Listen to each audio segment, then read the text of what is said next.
கிறிஸ்து இயேசுவுக்குள் அன்பாய் அழைக்கப்பட்ட அன்பு சகோதர சகோதரிகளே, உங்கள் எல்லாருக்கும் நம்முடைய பிதாவாகிய தேவனாலும் கர்த்தராகிய இயேசு கிறிஸ்துவினாலும் கிருபையும் சமாதானமும் உண்டாவதாக இந்த வாழ்த்துதலோடு கூட இந்த நாளை தேவன் நமக்கு தந்து நாம் இந்த உலகத்தில் வாழ்ந்தாலும் தேவனுடைய பிள்ளைகள் என்ற விசுவாசத்தோடு நாம் இந்த உலகத்தில் வாழும்படி தேவன் நமக்கு அருள் செய்திருக்கிறார். எல்லாவற்றுக்கும் மேலாக நமக்கு இந்த உலகத்துல கொடுத்திருக்கிற பெரிய பாக்கியம் சபை கூடி வருதல். இது எவ்வளவு முக்கியமா இருக்குதுங்கிறதையும் நாம் பார்க்கிறோம். ஏன்னா சபை கூடி வருதலை விட்டு விடாதீர்கள் என்று அவருடைய பிரமாணமாகவே நமக்கு அவர் கொடுத்திருக்கிறார். ஸோ அதன் மூலம் நமக்கு மிகுந்த ஆசீர்வாதங்கள் இருப்பதை நாம் பார்க்க முடிகிறது. நம்முடைய மனது அப்போஸ்தலன் பவுல் சொன்னது போல் கிறிஸ்துவை பற்றும் உண்மையிலிருந்து விலகப்படும்படி கெடுக்கப்படுமோ என்று பயந்திருக்கிறேன்னு சொல்ற அந்த ஒரு காலகட்டம் போகும்போது கிறிஸ்துவ பற்றின உண்மையிலிருந்து விலகி போறதுக்கு அதிக சான்ஸ் நமக்கு இந்த உலகத்துல இருக்கு. வெகு லேசா நம்மை அறியாமலேயே நம்முடைய மனது கிறிஸ்துவ பற்றின உண்மையிலிருந்து விலகி போயிட முடியும் அப்படிங்கிறதான் பார்க்கணும். அதனால இப்படி நம்ம சபையாய் கூடும் போது ஒருவருக்கு ஒருவர் புத்தி சொல்லும் போது தேவனுடைய வார்த்தையை நாம் தியானிக்கும் போது அந்த மனது மறுபடியும் சரியான வழியில நிற்கிறதுக்கு அது ஏதுவா இருக்குது அப்படின்னு நம்ம பார்க்கிறோம். ஸோ இது நம்ம வாழ்க்கையில நம்ம அனுபவிச்சிருப்போம். சபை கூடுதல் எவ்வளவு ஒரு முக்கியமா இருக்குதுங்கிறத நம்ம வாழ்க்கையில ஒவ்வொரு நாளும் அனுபவிச்சு தெரிஞ்சுக்கிட்டு இருக்கோம்னு பார்க்கறோம். சரி, இன்னைக்கு நமக்கு பார்க்க போகிற பாடம் சாராள். என்ன சாராளை பத்தி நீங்க பாடம் எடுக்க போறீங்களா அப்படின்னு நம்ம நினைக்கலாம் இல்லைங்களா? சாராள் எவ்வளவு ஒரு முக்கியமானவங்கிறது அந்த பாடம் முடியும் போது உங்களுக்கு தெரிஞ்சிருக்கும் இல்லைங்களா? சாராளை பத்தி நம்ம எங்க வாசிக்கிறோம்? ஆதியாகமம் புத்தகத்துல வாசிக்கிறோம் இல்லைங்களா? சாராள் யாரு? ஆபிரகாமுடைய மனைவி. ஆபிரகாம் அழைக்கும் போது ஆபிரகாம் எங்க இருந்தாரு பார்க்கும்போது ஆரான் என்ற ஊர்ல இருந்தார். ஆரான் என்ற ஊர் பார்க்கும்போது எப்படிப்பட்ட ஊருங்க? செழிப்பான இடம். அந்த ஊர் ஆரான்னாலே அந்த பேருக்கு செழிப்பான இடம்னு அர்த்தம். அப்ப அது எப்படிப்பட்ட நிலைமையில இருந்திருக்குன்னு பாருங்க. அந்த பெயர்லயே அதோட நிலைமை நம்ம தெரிஞ்சுக்கணும். அப்படிப்பட்ட ஒரு இடத்துல இருந்த ஆபிரகாம தேவன் அழைக்கும் போது எல்லாத்தையும் விட்டுட்டு நான் காண்பிக்கிற தேசத்துக்கு நீ போ அப்படின்னு சொல்றாரு. அப்போ அவர் அதுக்கு கீழ்ப்படிஞ்சு வர்றாரு. சற்று யோசித்து பாருங்க, இந்த சாராளுடைய பங்கு எவ்வளவு முக்கியம். போகக்கூடாது அப்படின்னு சொன்னா என்ன ஆகும்? ஆபிரகாமுடைய நிலைமை என்ன இல்லைங்களா? அப்போ அந்த ஸ்திரீ எவ்வளவு முக்கியங்கிறத நம்ம ஒவ்வொரு காலகட்டத்திலையும் பார்க்கலாம். போகக்கூடாதுன்னு சொன்னா ஆபிரகாமுடைய நிலைமை ரொம்ப கஷ்டமாயிடும். ஏன்னா நம்ம வாழ்க்கையில நம்ம இதை அனுபவிச்சு பார்க்கிறோம் இல்லைங்களா? சொன்ன உடனே புருஷனுக்கு அப்படியே கீழ்ப்படிஞ்சு என்ன பண்ணியிருக்காங்க? அந்த தேசத்தை, அந்த செழிப்பான இடத்தை விட்டுட்டு வந்திருக்கிறாங்க. அதனாலதான் தேவன் ரெக்கார்ட் பண்ணி வச்சிருக்கிறாரு சாராளை பத்தி இல்லைங்களா? சாராளுடைய வாழ்க்கையில நடந்த சோதனைகள், கஷ்டங்கள் எல்லாம் நம்ம வாழ்க்கையில பார்த்திருப்போம். அவங்களுக்கு என்ன நடந்துச்சு அந்த உலகத்துல அப்படின்னு பாத்தீங்கன்னா, முதலாவது அவங்க கானானுக்குள்ள வர்றாங்க. வந்த உடனே அங்க என்ன ஒரு சூழ்நிலை ஆச்சுன்னு பாத்தீங்கன்னா, அது வரைக்கும் நல்லா இருந்த இடம் வற்றி போயிடுச்சு, ட்ரை ஆயிடுச்சு, நல்ல பஞ்சம் உண்டாயிடுச்சு, செழிப்பு போயிடுச்சு. இப்ப அவங்களுடைய நிலைமை யோசிக்கிறாங்க, நம்ம எங்க போலாம் இடத்துது, பக்கத்துல என்ன நல்ல ஊர் இருக்கா அப்படின்னு பார்த்து போலான்னு சொல்லும் போது இருக்குது எகிப்து இருக்குது. அந்த எகிப்தை பத்தி என்ன சொல்லுதுங்க வேதம்? காலால தண்ணி பாய்க்கிற இடம். ஆனா தண்ணி அவ்வளவு வசதி. இஸ்ரேல் மக்கள் என்ன பண்ணுவாங்க? கீரைக்கு காலாலே தண்ணி பாய்ச்சினாங்க. அப்படிப்பட்ட ஒரு செழிப்பான ஒரு இடம். அங்க போறாங்க. அங்க போனே உங்களுக்கு செழிப்பு உண்டாகுன்னு நினைக்கிறீங்களா? அங்க போனோடனே இவங்க வாழ்க்கையில பெரிய ஒரு கஷ்டம் வந்துச்சு. அந்த பார்வோன் இவங்களை என்ன பண்ணிட்டாங்க? உள்ள கூட்டிட்டு போயிட்டாங்க. சற்று நம்ம யோசித்து பாருங்க, இந்த சாராள் அப்ப என்ன சொல்லிருக்கலாம்? உன்னை நம்பி வந்தனையா, இங்க இப்படிப்பட்ட சூழ்நிலையா அப்படின்னு எல்லாம் சொன்னாங்களான்னு பாருங்க. இல்ல, ஆபிரகாம் ஒரே ஒரு வார்த்தை சொன்ன, என்ன தெரியுங்களா? என்ன உன் சகோதரன்னு சொல்லு. அந்த ஒரே ஒரு வார்த்தை தான். அந்த ஒரு வார்த்தையை வாங்கிட்டு அவங்க உள்ள போயிட்டாங்க. வேற எதுவுமே செய்யல. பாத்தீங்கன்னா அந்த இடத்த நம்ம அந்த பாடம் தியானிக்கும் போது இன்னும் கொஞ்ச நேரத்துல பாருங்க, தெரிய போது பாருங்க அவங்களுடைய விசுவாசம் எப்படிப்பட்டதுன்னு. உள்ள போயிட்டாங்க. தேவன் என்ன பண்ணாரு? பத்திரமா வெளியே கொண்டு விட்டுட்டாரு. யார் நிமித்தம் தெரியுங்களா? சாராய் நிமித்தம். நம்ம வாசிக்க போறாரு. அவங்க வாழ்க்கையில எந்த மாதிரி ஒரு நிலையில அவங்க இருக்காங்க? மலடியா இருக்கிறாங்க. ஒரு குறையா இருக்கிறவங்களுடைய வாழ்க்கையை சற்று யோசித்து பாருங்க. நம்ம வாழ்க்கையில ஒரு குறை இருக்குன்னாலே அவங்க எப்படி விரக்தியா இருப்பாங்க இல்லைங்களா? இவங்க எப்படிப்பட்ட ஒரு நிலையில இருந்திருக்கிறாங்கன்னு பாத்தீங்கன்னா, தேவன் நம்ம மூலமா ஒரு பிள்ளை கொடுப்பாருன்னு எதிர்பார்த்திருந்தாங்க. ஆனா ஒரு காலகட்டம் வரும்போது அவங்களுடைய நிலைமை இனி பிள்ளை போறதுக்கு தகுதி இல்லைங்கிற ஒரு முடிவுக்கு வந்துட்டாங்கன்னா அது உண்மைதான். ஸ்திரீகளுக்கு உண்டான வழிபாடு அவங்களுக்கு நின்று போயிடுச்சு. இனி குழந்தை பிறக்காது அப்படின்னு ஆகார மேரேஜ் பண்ணி கொடுத்துறாரு. இந்த ஆகார் யாருன்னு உங்களுக்கு தெரியும் இல்லைங்களா? எகிப்து தேசத்து பெண். அவங்களுக்கு வேலைக்காரியா வர்றவங்கள மேரேஜ் பண்ணி கொடுத்துட்டு அவருக்கு ஒரு பிள்ளை பிறக்கிறத என்னுடைய பிள்ளையா நான் வளர்ப்பேன் அப்படின்னு அவங்க வளர்க்குறாங்க. அப்போ அந்த பிள்ளை பெரியதாகும் போது தேவன் மறுபடியும் சொல்றாரு, உனக்கு ஒரு குமாரனை கொடுப்பேன் அப்படின்னு சொல்றாரு. அப்ப சாரோடைய வயது என்ன தெரியுங்களா? 89 வயசு. அப்போ இந்த அம்மா என்ன பண்றாங்க? சிரிக்கிறாங்க இல்லையா? அப்ப தேவன் கூப்பிட்டு, நீ நகைக்காத, நான் உனக்கு கண்டிப்பா ஒரு வருஷத்துல நான் வருவேன், உனக்கு ஒரு குழந்தை இருக்குன்னு சொல்றேன். ஸோ அதே மாதிரி அவங்களுக்கு ஒரு குழந்தை பிறக்குது. ஸோ அந்த குழந்தை பிறந்த உடனே எவ்வளவு ஒரு சந்தோஷம் இருக்குன்னு பாருங்க. பாட்டி வந்து பேரனை கொஞ்சறதுக்கு எவ்வளவு ஒரு சந்தோஷப்படுவாங்க தெரியுங்களா? பாட்டியா அவங்க தான், தாயும் அவங்க தான் இல்லையா? அப்போ எவ்வளவு ஒரு பாசம் அந்த குழந்தை மேல வச்சிருப்பாங்க பாருங்க இல்லைங்களா? சரி, இப்படி குழந்தை வளர்ந்துருக்கும் போது ஒரு காலகட்டம் வரும்போது ஆபிரகாம் சொல்றாரு, கொண்டு போய் குழந்தைய பலியிடுன்னு சொல்லி. ஆபிரகாம் அவங்க சாராட்ட ஒண்ணுமே சொல்லலை, சொல்லாம தான் போயிருக்கிறார் இல்லையா? இது நம்ம யோசித்து பார்க்கும்போது மிகப்பெரிய ஒரு காரியம் அதுல இருக்கு. சொல்லாம கூப்பிட்டு போறாரு. ஏசு கிறிஸ்து செய்து முடிக்க போற வேலையை நம்ம கிட்ட சொல்லிட்டா செஞ்சாரு? ஒண்ணுமே சொல்லலை இல்லைங்களா? அதுக்கு ஒரு அடையாளமா இருக்கு. சரி, இப்போ இந்த சாராள் வந்து 127 வயசு வரைக்கும் வாழ்ந்து அவங்க மரிச்சாங்க அப்படின்னு நம்ம ஆதியாகமம் புத்தகத்துல வாசிக்கிறோம். ஆனா அவங்கள பத்தி புதிய ஏற்பாட்டுல எத்தனை வசனம் சொல்லியிருக்குங்க? 2 வசனம் தான் சொல்லியிருக்கு. எபிரேயர்ல ஒன்றும் 1 பேதுருல ஒன்றும் 2 வசனம் சொல்லப்பட்டிருக்கு இவங்களை பத்தி. இந்த சாராளை பத்தி நம்ம கொஞ்சம் பார்க்கும்போது ஆரானை விட்டு அவங்க வந்தாங்க. புருஷனுக்கு அப்படியே கீழ்ப்படியக்கூடிய ஒரு ஸ்திரியா இருக்கிறாங்க இவங்க. அடுத்தது இந்த சாராள் எப்படி இருந்தாங்க? மலடியா இருந்தாங்க இல்லைங்களா? மலடியா இருந்தவங்க யாருங்க? அதுக்கு அடுத்தது எவ்வளவு பேர் இருந்திருக்காங்க? அண்ணாள் இருந்திருக்காங்க, ரெபேக்காள் இருந்திருக்காங்க, அடுத்தது ராகேல் இருந்திருக்காங்க இல்லையா? அவங்க குழந்தை பிறந்துச்சு. யோவான் ஸ்நானகனோட புதிய ஏற்பாட்டுல இருந்திருக்காங்க. சரி, இப்படி பார்க்கும்போது மனோவாவுடைய மனைவி எதுல? நியாயாதிபதி புத்தகத்துல. அவங்களுக்கும் தேவன் பாருங்க எல்லாம் மலடியா இருந்தாங்க, யாரையுமே சும்மா விடல. அவங்க மலடியோட வயிற்றுல பிறந்த ஒரு பிள்ளைங்க பாத்தீங்கன்னா எப்படி இருந்திருக்காங்க? அவ்வளவு முக்கியமா இருந்திருக்காரு நம்ம பார்க்கிறோம். இப்போ இந்த சாராளை பத்தி நம்ம ஒரு வசனம் வாசிக்கலாம். ஆதியாகமம் 17ஆம் அதிகாரம் வசனம் 15, 16 வாசிக்கலாம். இவங்க எந்த மாதிரி ஒரு மனநிலைமையில இந்த இடத்துல இருக்கிறாங்கன்னு பாருங்க. தேவன் வந்து அவங்களுக்கு வாக்கு சொல்லும் போது அவங்க வார்த்தையை பாருங்க, வாசிங்க. 15ஆம் வசனம் 16.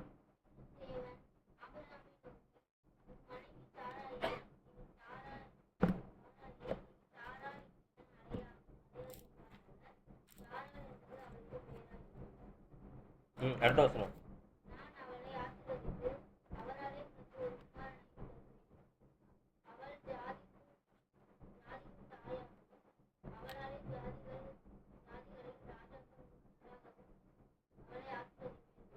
பாருங்க, இது வரைக்கும் சாராளுடைய பேர் என்னங்க?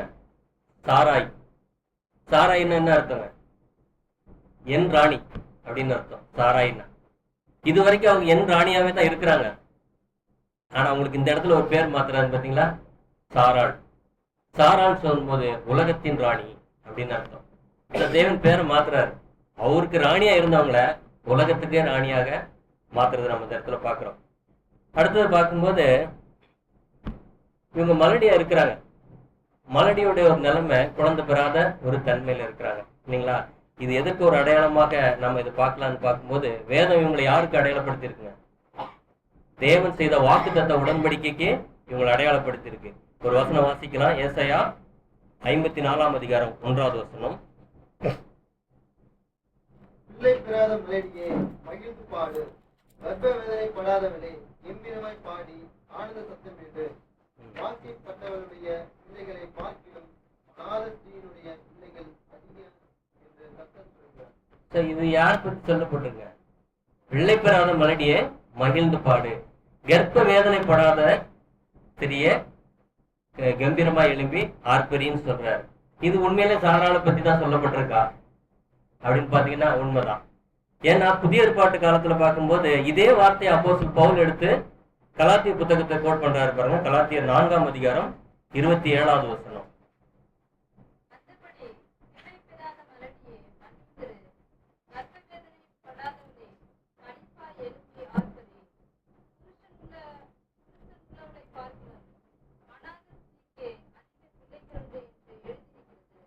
இப்போ இந்த இடத்துல யாரை பத்தி சொல்லிட்டு வராங்கன்னு நீங்க மேல இருந்து வாசித்தீங்கன்னா தெரியும். அப்போஸ்தலன் பவுல் வந்து இந்த கலாத்தி சபைக்கு 2 காரியங்களை பத்தி சொல்றாரு. முதலாவது வந்து பார்க்கும்போது ஆகார். ஆகார் யார், எதுக்கு அடையாளமா இருக்குது அப்படின்னு சொல்லும்போது இப்ப இருக்கிற எருசலேமுக்கு சரின்னு சொல்றாரு. மாம்சீக இஸ்ரேலர்களை அடையாளப்படுத்தி அவங்க சொல்றாங்க. நியாயப்பிரமாண உடன்படிக்கைக்கு ஆகார ஒப்பிட்டு, சாராளை யாருக்கு ஒப்பிடுறாங்கன்னு பாத்தீங்கன்னா வாக்குத்தத்த உடன்படிக்கைக்கு சாராளை ஒப்பிட்டு இந்த இடத்துல பேசப்பட்டிருக்கு பாக்குறோம். சோ இதைத்தான் அப்போஸ்தலன் பவுல் எடுத்து சொல்றாரு. நாம் வந்து அந்த ஒரு ஸ்திரியோட பிள்ளை கிடையாது, ஆகாரோட பிள்ளை கிடையாது, வாக்கு தத்துவத்தின்படி பிறந்த அந்த சாராளுக்கு நாம் பிள்ளைகளா இருக்கிறோம் அப்படின்னு சொல்லப்பட்டிருக்கு. இப்போ சற்று யோசித்து பாருங்க, நாம் யாருடைய பிள்ளை? எந்த ஒரு உடன்படிக்கைக்கு நாம் வந்திருக்கோம்? நியாயப்பிரமாண உடன்படிக்கைக்கு வந்திருக்கோமா? ஆகாருடைய பிள்ளையா நாம்? இல்லைங்களா? சாராளுடைய பிள்ளை இல்லையா? அதே 4 அதிகாரத்துல கடைசி வசனம் வாசிங்க, 31வது வசனம்.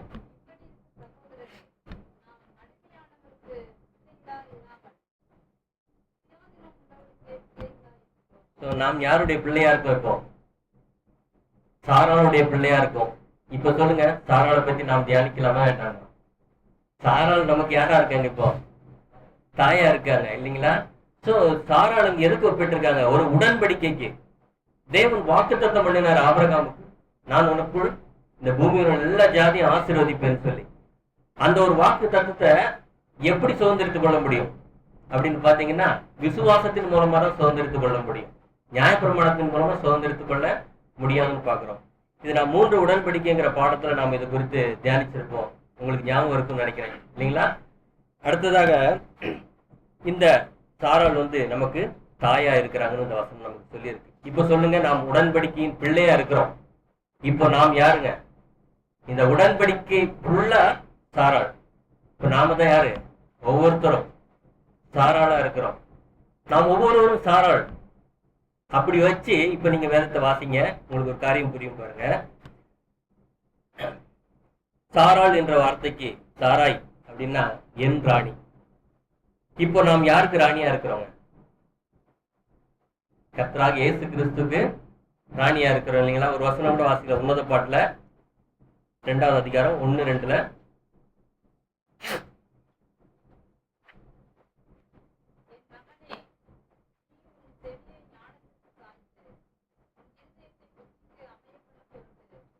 உன்னத பாட்டு 2வது அதிகாரம் 1-2 வசனம்.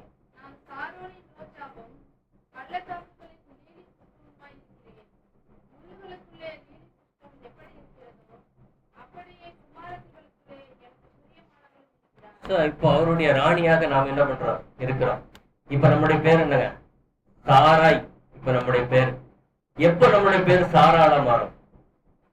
1000 வருஷத்துல உலகத்துக்கு ராஜாக்களாக அழைக்கப்பட்டிருக்கும் வசனம் சொல்லுத. முதலாம் உயிர்த்தலுக்கு பங்குள்ளவர்கள் பாக்கியவானும் பரிசுத்தவான்களா இருக்கிறாங்க.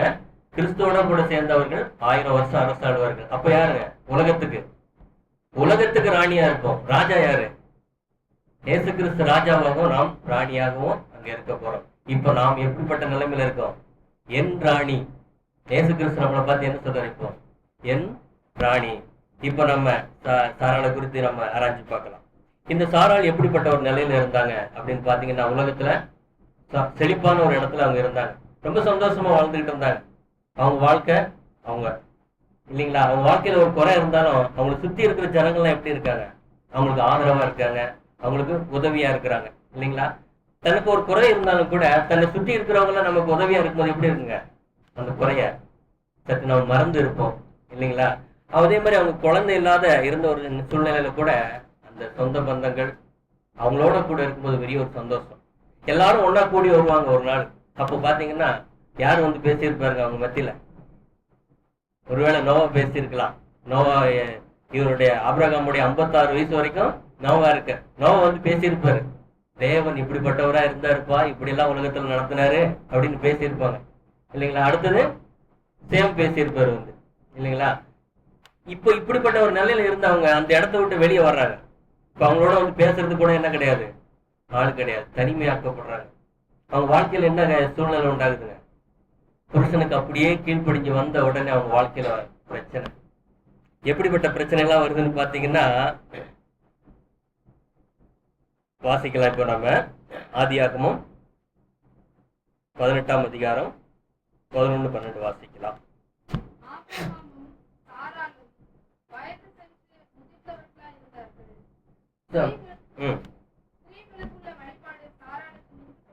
இந்த இடத்துல சாராளுடைய நிலைமையை பத்தி சொல்லப்பட்டிருக்கு. சாராள் எப்படிப்பட்ட ஒரு நிலையில இருந்தாங்க, தேவன் வாக்கு சொல்லும் போது அவங்களுடைய நிலைமை என்ன அப்படின்றத சொல்லப்பட்டிருக்கு. வாசிங்க.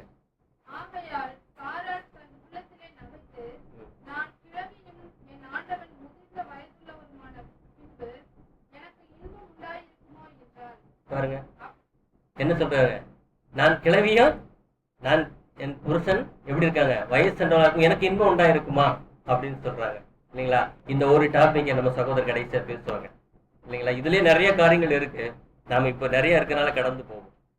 சரி பாருங்க, இப்படிப்பட்ட ஒரு நிலையில இருக்காங்க. இப்ப சாராள் என்ன பண்ணாங்க, அடுத்த வருஷம் வாசிங்க.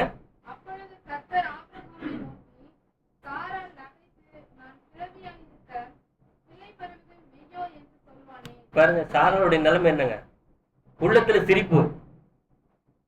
எப்படி இந்த உள்ளத்துல சிரிப்பு வரும், நம்ம ஏற்கனவே ஆபிரகாம் விசுவாசத்தில் தியானிச்சிருக்கோம் இல்லைங்களா. நடக்கவே பலம் இல்லாம ஒருத்தர் போய்கிட்டு இருக்க ஒருத்தர் கூப்பிட்டு, இந்த கல்லு 100 கிலோ இருக்குப்பா, நீ இதை நீ தூக்குவ அப்படின்னு சொன்னா என்ன பண்ணுவார் அவரு, நடக்கவே பலம் இல்லை எனக்கு, நான் போய் இந்த 100 கிலோ கல்லை எப்படிங்க தூக்க முடியும் அப்படின்னு உள்ளத்துல என்ன பண்ணுவார் அவரு, சிரிப்பாருங்களா. அதே நிலைமை தான் அந்த அம்மாவுக்கு. தேவன் வாக்கு சொல்லும் போது இந்த அம்மாவோட நிலைமை கம்ப்ளீட்டா தனக்கு பிள்ளை பெற சாத்தியமே கிடையாது. அப்ப அதனாலதான் சொல்றாங்க, சிரிக்கிறாங்க இல்லைங்களா. சிரிப்பு பத்தி நம்ம பார்த்திருக்கோம். அடுத்தது பாத்தீங்கன்னா இப்ப இந்த சிரிப்பு எதை குறிக்குதுங்க, இயலாத தன்மை இல்லைங்களா. ஒரு குழந்தை பெற்றெடுக்க பலமே இல்லை, சாத்தியமே இல்லை, அதான் அவங்களுடைய நிலைமை. இப்ப நம்ம நிலைமை யோசிச்சு பாருங்க, தேவன் நம்ம எதுக்காக அழைச்சிருக்கிறாரு, பரிசுத்தவான்கள் ஆகும்படி அழைக்கப்பட்டிருக்கிறோம் இல்லைங்களா. அப்போ இன்னொரு வசனம் கூட வாசி, குமாரனுடைய சாயலுக்கு ஒப்பாக அழைக்கப்பட்டிருக்கோம். பரிசுத்தவான்கள்னு சொன்னோம்னு நம்ம நினைச்சலாம் நம்ம பரிசுத்தவான்கள் தான் அப்படின்ட்டு. சரி, யாரோட ஒப்பிட்டு பார்க்கலாம் பரிசுத்தவனை, யாரு போலங்க மாற நீங்க அழைச்சிருக்கீங்கன்னு கேட்கிறோம். பரிசுத்தவான் எப்படி இருப்பாரு, இதோ இருக்காருங்க, இவர் தான் யாரு, கர்த்தராகிய இயேசு கிறிஸ்து. இவரை மாதிரி நீ ஆகணும்பான்னு சொல்லிட்டாரு. அதனாலதான் ரோமர் 8:29 வாசிக்கலாம்.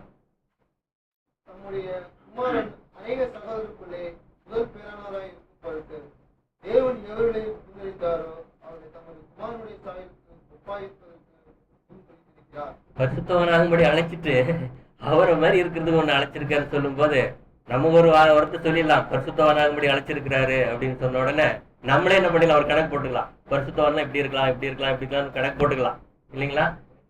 ஒயிட் போட்டுக்கலாம். அடுத்தது இந்த கறி சாப்பிடக்கூடாது, இந்த கறி சாப்பிடலாம் இல்லையா, கறியே சாப்பிடக்கூடாது, இந்த காய் சாப்பிடக்கூடாதுன்னு கணக்கு பண்ணிக்கலாம். இதெல்லாம் இருந்தா நம்ம பரிசுத்தவான் நம்ம என்ன பண்ணலாம், பண்ணிக்கலாம் இல்லைங்களா. சில சொல்லலாம், இப்படி இருந்தா போதுங்க, ஊழியம் மட்டும் செஞ்சா போதுங்க, நம்ம பரிசுத்தவான் ஆயிடலாம் இல்லைங்களா. வாரம் சபை கூடனா போதுங்க, நம்ம பரிசுத்தவான் ஆயிடலாம், தனிப்பட்ட வாழ்க்கை எப்படியா இருந்துட்டு போடும். இப்படி அநேக விளக்கங்களை கொடுக்கலாம் இல்லைங்களா. அதனாலதான் தேவன் சொல்லிட்டாரு, பரிசுத்தவன்னா எப்படி இருக்கணும், அவருக்கு பாரு மாதிரி இருக்கணும்னு சொல்லிட்டாரு. இப்ப நம்மளே ஒரு கணக்கு போட முடியுங்களா சொல்லுங்க. இயேசு கிறிஸ்து வெறும் பேசிட்டே போயிட்டாரு. தேர்தல் பாத்தீங்கன்னா போதும், அற்புதம் செஞ்சுட்டா போதும், இயேசு கிறிஸ்துவோட சாயல் அதுதான் அப்படின்னு சொல்லிடலாம். சொல்ல முடியுமா? நீங்க அப்போஸ்தலர் சொன்னா இப்ப ஒரு வசனம் வாசிக்கலாம், சொல்லுவாரு, அவர் சொல்லவும் செய்யவும் இருந்தார் சொல்லு. இன்னைக்கு அநேகர் சொல்லலாம், ஆனா என்ன சொன்னாரோ அதையே அவர் செஞ்சாருன்னு எழுதப்பட்டிருக்கு. இப்ப அவருடைய சாயலுக்கு ஒப்பா நம்மளை அழைச்சிருக்கிறார். இப்ப சாராள் நாம தான், தேவன் சொல்லிட்டாரு குமாரனுடைய சாயலுக்கு ஒப்பா தான் அழைச்சிருக்கோம்னு சொன்ன உடனே இப்ப நமக்கு எந்த நிலைமை தானே, சிரிப்பு தான் நமக்கு. இப்போ சாராள போல நமக்கு சிரிப்பு. நாம எப்படி பரிசுத்தவன் ஆகுறது, அதுவும் இந்த அளவுன்னு வேற காமிச்சிட்டீங்களா அவரை, நான் எப்படி மாறுறது அப்படிங்கிற எண்ணம் தான் நமக்கு உண்டாகும். சோ நாம கூட அந்த சாராளுடைய மன நிலைமையில தான் அந்த இடத்துல இருக்கிறோம். சாராளுக்கு எப்படி சிரிப்பு வந்ததோ அதே சிரிப்பு நமக்கு வரும். வேத வசனத்தை உற்று ஆராய்ச்சி பார்த்தோம்னா நம்ம நிலைமை அதுதான். அதனாலதான் ஆபிரகாமுக்கு தேவன் ஒரு இடத்துல சொல்றாரு, நீ இந்த தேசம் எம்மட்டும் அம்மட்டும் நீ சுத்தி திரி அப்படின்னு சொல்லுவார். ஆபிரகாம் அங்கிருந்து வந்துட்டாரு, தேசத்தை பார்த்துட்டாரு, நல்லா இருக்கு அப்படின்னு. எவ்வளவு தூரம் இருக்கு அவ்வளவு தூரம் சுத்தி திரிப்பா அப்படின்னு சொல்றதுக்கு முன்னால் அவர் நிலைமை என்ன தெரியுங்களா? நிறைய பணம் இருக்கு, எல்லாத்தையும் வாங்கிடலாம் அப்படிங்கிற எண்ணம் கூட அவருக்கு என்ன பண்ணிடலாம் ஃபர்ஸ்ட்ல வந்திருக்கேன். ஏன்னா அங்க சம்பாதிச்ச பொருள் எல்லாம் கொட்டிட்டு வந்திருக்கார். தேசத்தை சுத்தி திரிய ஆரம்பிச்சுட்டார். கொஞ்சம் தூரம் சுத்துறாரு, கொஞ்சம் தூரம் போறாரு. பார்த்தோடனே தெரிஞ்சு போச்சு, நம்ம சக்திக்கு எட்டாதது, நம்மால இதை சுதந்திரித்துக் கொள்ள முடியாதது, தேவன் தான் இதை தரணும் அப்படிங்கிற எண்ணம் அவருக்கு உண்டாயிருக்கும். அது போல நம்ம தேவனால் அழைக்கப்பட்டிருக்க நாம ஞானஸ்தானம் எடுக்கிறதுக்கு வந்துடலாம். ஆனா வேதத்தை வாசிக்க தியானிக்க என்ன ஆயிடுங்க நம்முடைய நிலைமை? ஐயோ, தேவ சாயலுக்கு மாறுறது எவ்வளவு ஒரு தூரமா இருக்குன்னு நமக்கு தெரிஞ்சுக்கலாம். ஏன்னா நம்ம நிலைமை அப்பதானே தெரியும். கிறிஸ்துவோட சாயலை நம்ம ஆராய்ஞ்சு பார்க்க ஆரம்பிப்போம். ஒரு நாள் ஆராய்ஞ்சு பார்த்துட்டு, அப்பா ரொம்ப பெரிய காரியம், இது சாத்தியமே இல்லாத ஒரு நிலைமை அப்படிங்கிற முடிவுக்கு நிறைய பேர் வந்துடுறாங்க. ஆக்சுவலா நாமும் அந்த நிலைமைக்கு தான் வர்றோம். ஆனா சிரிச்சு அவங்களுக்கு என்ன ஒரு நிலைமை இருக்குங்க? விசுவாசம் இருந்திருக்கு. சிரிச்சுட்டு அவங்க என்ன பண்ணிருக்கலாம்? பேசாம போயிட்டு இருக்கலாம், அதான் அவிசுவாசம். ஆனா அவங்க என்ன பண்ணிருக்காங்க? கணவன் மனைவியை இணைஞ்சிருக்காங்க இல்லைங்களா? அது ஒரு விசுவாசம் இல்லைங்களா? அடுத்தது தேவன் சொல்றாரு, பிள்ளை பெறாத மலடி, கர்ப்ப வேதனை பட முடியாத ஒரு நிலையில தான் அவங்க இருக்காரு. அவங்க சரீரத்தோட நிலைமை இன்னைக்கு பாருங்க. அவங்களுடைய பலம் அந்த 90 வயசுன்னு போது அவங்க நடக்கிறதுக்கே பலம் இருக்காது. இது உங்களுக்கு எல்லாருக்கும் தெரியும். ஒரு குழந்தை பெறதுக்கு எவ்வளவு பலம் தேவை இருக்கு தெரியுங்களா? அவங்களால முடியுமா சொல்லுங்க? அப்படிப்பட்ட ஒரு நிலைமைக்கு அவங்க தன்னை ஒப்பு கொடுத்துருக்காங்க. இது முடியாதுன்னு அவங்க விலைக்கு போகல. எனக்கு குழந்தை பிறக்கும், தேவனால இது கூடும் அப்படின்னு தான் அவங்க சொல்லியிருக்காங்க. இப்ப நீங்க இந்த வசனத்தை வாசிச்சு பாருங்க, எபிரேயர் 11:11 அந்த வசனத்தை நீங்க வாசிச்சு பாருங்க, இப்ப புரியும்.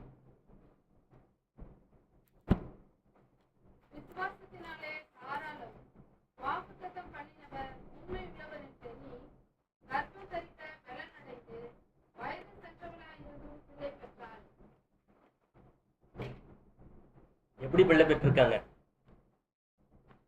விசுவாசத்தினாலே சாராளும் வாக்கு தத்தம் பண்ணினார் உண்மை உள்ளவர்.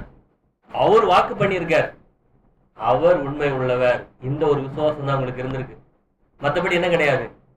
இந்த ஒரு விசுவாசத்திலே அவங்க பலன் அடைந்து பிள்ளை பெற்றார்கள்னு வசனம் எழுதப்பட்டிருக்கு. அப்ப அவங்களுக்கு எவ்வளவு விசுவாசம் இருந்திருக்குன்னு கொஞ்சம் யோசித்து பாருங்க. விசுவாச வீரர்கள் பட்டியல் வருது. நமக்கு நோவாவோட விசுவாசம் நமக்கு தெரியும். எல்லாத்தையும் விட்டுட்டு வந்து பேலை கட்டி இருக்காரு. ஏனோ கூட விசுவாசம் தெரியும். 365 வயசுலயே 360 வயசுலயே மரிக்க ஒப்பு கொடுக்கிறார் தானே. மோசையோட விசுவாசம் தெரியும்.